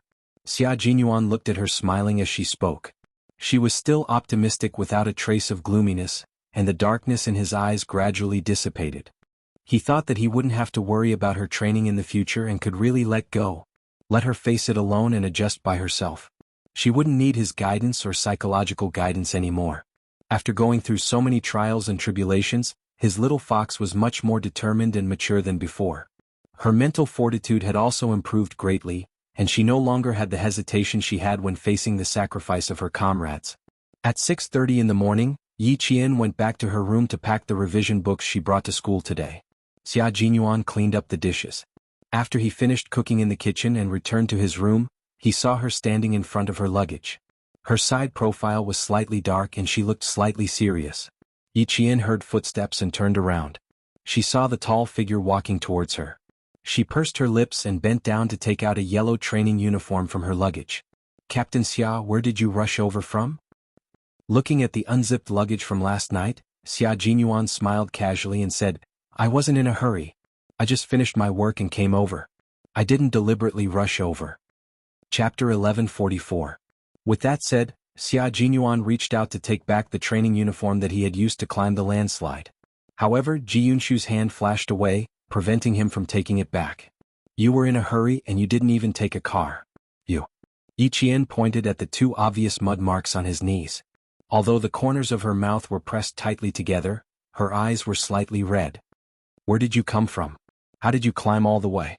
If he had been training to climb, there would have been marks on the knees of his pants and the elbows of his sleeves. However, Yi Qian only saw the marks on his pants and not the elbows of his clothes. However, there was some mud on his sleeves, so she understood everything. It was difficult to hide something like this from her. Xia Jinyuan couldn't bear to see her cry for him. He used his thumb to gently wipe away the tears at the corners of her eyes and gently explained, "When I came out, there was a landslide and the road was blocked. I wanted to catch the last bus into the city, so I had to climb over the landslide. Be good, don't cry. We often encounter this kind of thing, so don't take it to heart. Just treat it as my field training. When you cry, I feel even worse in my heart. I originally wanted to see you smile and listen to your voice, but I didn't expect that I would make you cry." The last thing he wanted to see was her tears. Drop by drop, they smashed into his heart like marbles. His handsome face was gentle as he continuously coaxed her. His mellow voice carried a hint of pity. "Don't cry. It's just climbing a landslide. Look at how sad you are." Yi Qian didn't know why she suddenly couldn't help but cry. She originally wanted to restrain herself, but when she heard his explanation, her heart suddenly tumbled, and her tears fell uncontrollably. Someone had traveled thousands of miles, even if it meant crawling, just to see her. Even though she had lived 2 lives and didn't know anything about sex, she understood that he really treated her differently. He really put her in his heart and gave her a headache. He loved her in a way that she could accept and guided her growth. No matter how strong her personality was, she had been too lonely in her previous life. Now that there was such a person in this life, she felt a warmth that she had never felt before. It was so warm that her heart was burning, so warm that tears suddenly flowed down her cheeks. Xia Jinyuan was a little flustered. He really didn't know why she was crying. In all these years he had only heard her cry twice. The first time was when her comrades sacrificed themselves, and the second time was right now. He really didn't expect her to cry like this. Just because he had climbed over a landslide, it had caused her to tear up in bunches. Xia Jinyuan was a natural at comforting others. He spoke in a low voice and did not repeat a single sentence. "I wouldn't be standing in front of you if something happened to me. I just wanted to see if you were okay, but I ended up making you cry. Little fox, you have to forgive me this once." He was always thinking for her, but he never considered his own hardships. Yi Qian, whose nose was slightly stuffy, held the hand that was wiping her tears. She looked up at the man whose handsome face was filled with tenderness. "Captain Xia, I will definitely take good care of myself. Just like how you take care of me, I will take good care of myself. You don't have to appear every time when my training is at its toughest. I know that you care about me a lot and are worried about me, but you really don't have to rush over every time when my training ends. I will grow as fast as possible and won't let you worry about me anymore." Yi Qian looked at the man who was crying because of her with his clear eyes. His deep, dark eyes were filled with reluctance. She tiptoed and gently planted a kiss on his chin. "You're heartbroken that I traveled thousands of miles to come here. Similarly, I'm heartbroken that you've worked so hard for me." Chapter 1145. "You were in such a hurry yesterday, yet you were still wearing a white shirt. You clearly put away your dirty clothes in advance and purposely put them on because you didn't want me to worry. Since you know that I would be worried, don't tire yourself out like this in the future, okay?" In order to not tire Xia Jinyuan out again, Yi Qian even resorted to seducing him with her beauty. She paused after every sentence, then kissed him gently on the chin.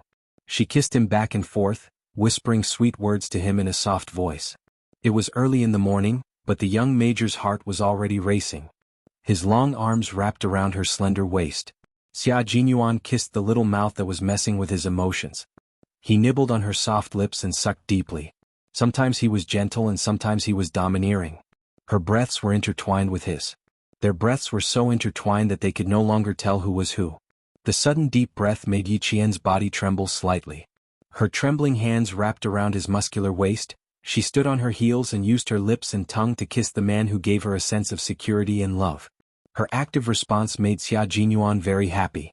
At the same time, he heaved a sigh of relief. At least she didn't cry anymore. People always said that women were made of water. He didn't believe it at first, but now he really believed it. His little fox, who didn't even blink when she saw blood, suddenly burst into tears. Her tears fell like strings and he was stunned for a few seconds. Last time, he was prepared when she cried for her comrades who had sacrificed themselves. This time she cried because she had climbed down the slope. He really didn't have any time to prepare, and it was completely out of his expectations. Their relationship had been progressing well ever since the love letter, but they were still separated more than they were together, so they lacked the intimate interaction between lovers. If they really wanted to interact with each other, both of them were the type of people who could restrain themselves. They wouldn't let anything happen to them. After the kiss, The two of them pressed their foreheads against each other and quickly adjusted their breathing. Xia Jinyuan was tall, so when he lowered his head, he could see Yi Qian's well-developed chest rising and falling right in front of his eyes. He thought to himself, "This is really going to kill me." Then he closed his eyes and stopped looking at the scene that was going to kill him. Yi Qian, who exercised all year round, not only did she develop well, her body proportions were also perfect. Her legs were long and slender, her waist was slender and her breasts were firm. Coupled with her imposing manner, she attracted the attention of boys wherever she went. When Xia Jinyuan walked her to the back door of the provincial first high school, she saw several boys looking at her. However, they didn't look like they were in love with her. Instead, they looked confused. It's only been 7 days. How did Yi Qian become so thin? Also, who was the man beside her? He had never seen it before. When another two boys glanced over again, Major Xia slightly straightened his expression and swept his gaze over them. Without doing anything, he killed the two boys and made them leave in a panic. Let's go, it's so scary." "Who's that man? Why did Yi Qian lose so much weight?" The two boys from grade 2 class 2 whispered to each other as they walked quickly. Yi Qian was definitely a celebrity in the provincial first high school. There wasn't a student from grade 1 to grade 3 who didn't know her. It couldn't be helped. Every year at the opening ceremony, she would go on stage as the student representative. The teachers of each class would often say to their students, "Look at your senior Yi Qian. Look at your senior Yi Qian. Look at Yi Qian from grade 3 class 1. Look at her, look at her. Her grades are good enough, right? She's still so hardworking." Chapter 1146. Look at you, your grades are a mess, yet you're still not working hard. Do you think you're good? If you're really good, learn from Yi Qian. If you're half as good as her, I won't even care if you sleep in class. In the second year of high school, Yi Qian had always been compared to others. She had to compete with them every day without fail. Under such circumstances, it would be strange if someone didn't recognize her. Because they recognized her, when they saw a young man with a strong aura beside her, their gazes lingered on her longer than usual. Who's that man? His gaze is so scary. He must be Yi Qian's brother. They look a little alike. The way they walk and their expressions are similar. They look like siblings. Are you crazy? Yi Qian doesn't have a brother. She's the only one left at home. How can he be her brother? But they do look a little alike. Cousin? Cousin? Distant relative? 7:20 in the morning was the peak time for school. There were many people at the front gate and back gate. Students who passed by would usually pay attention to Yi Qian, and some would even come over to greet her. However, none of them did that today. They all looked at her silently and then left. Why did she lose so much weight? Is she sick? She did lose weight, but she doesn't look like she's sick. She's in good spirits. Who's the person beside her? He's quite handsome, but his gaze is a little scary. I don't dare to look at him too much. Some of the whispers reached their ears clearly, while others were muffled and couldn't be heard clearly. Even if they reached his ears, it didn't affect Xia Jinyuan. He smiled and walked elegantly to school with Yi Qian. Everyone says you've lost weight. I'm afraid they think you've lost weight because of a scary man like me. Am I scary? I don't think so. I look decent. It was the first time Xia Jinyuan was accompanying his future girlfriend to school. The corners of his mouth were raised high. Although they weren't holding hands, he could at least show his face in front of the provincial first high school students to make his presence felt. Although his identity hadn't been recognized, it was good to be able to walk in front of her classmates. Don't think too much, Captain Xia. They looked at me first, then you.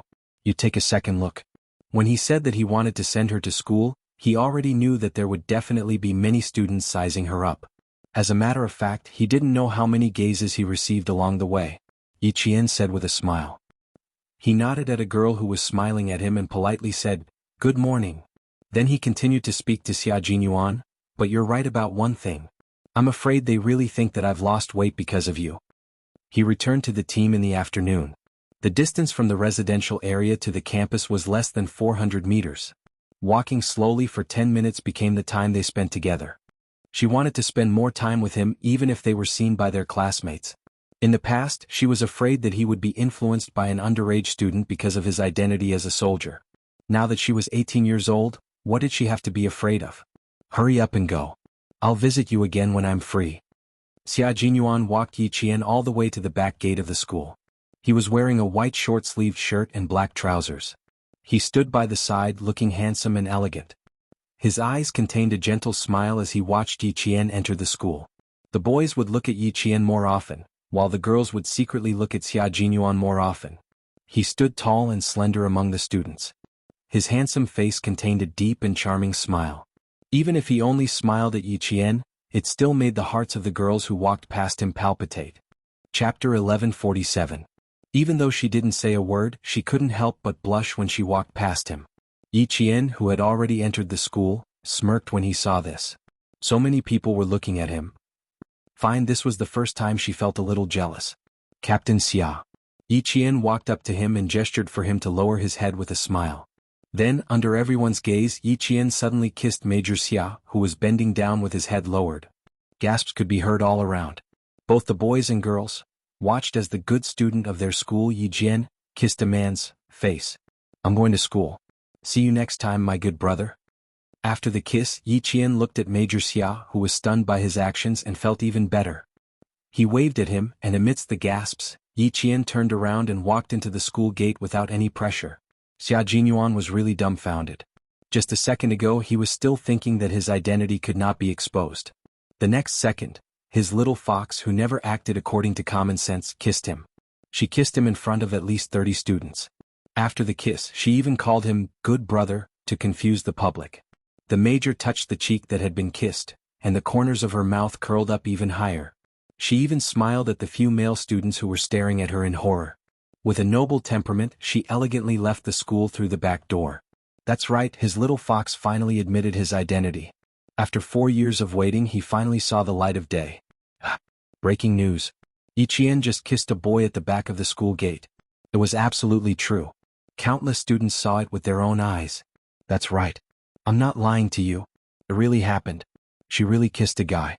That guy was so handsome and had such a strong aura. He was said to be Yi Qian's older brother. They did look a little alike, but they didn't know if he was her older brother. Even before the morning self-study period, news of Yi Qian kissing a guy spread like wildfire. Instantly, the classrooms of every grade were filled with gasps of disbelief. That's impossible. She really kissed him. It can't be. You really saw it? Fuck. Really? The goddess in our hearts really kissed a man? What does he look like? Handsome? Ugly?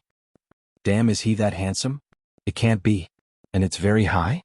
There was no Yi Qian in the class, so he could only ask.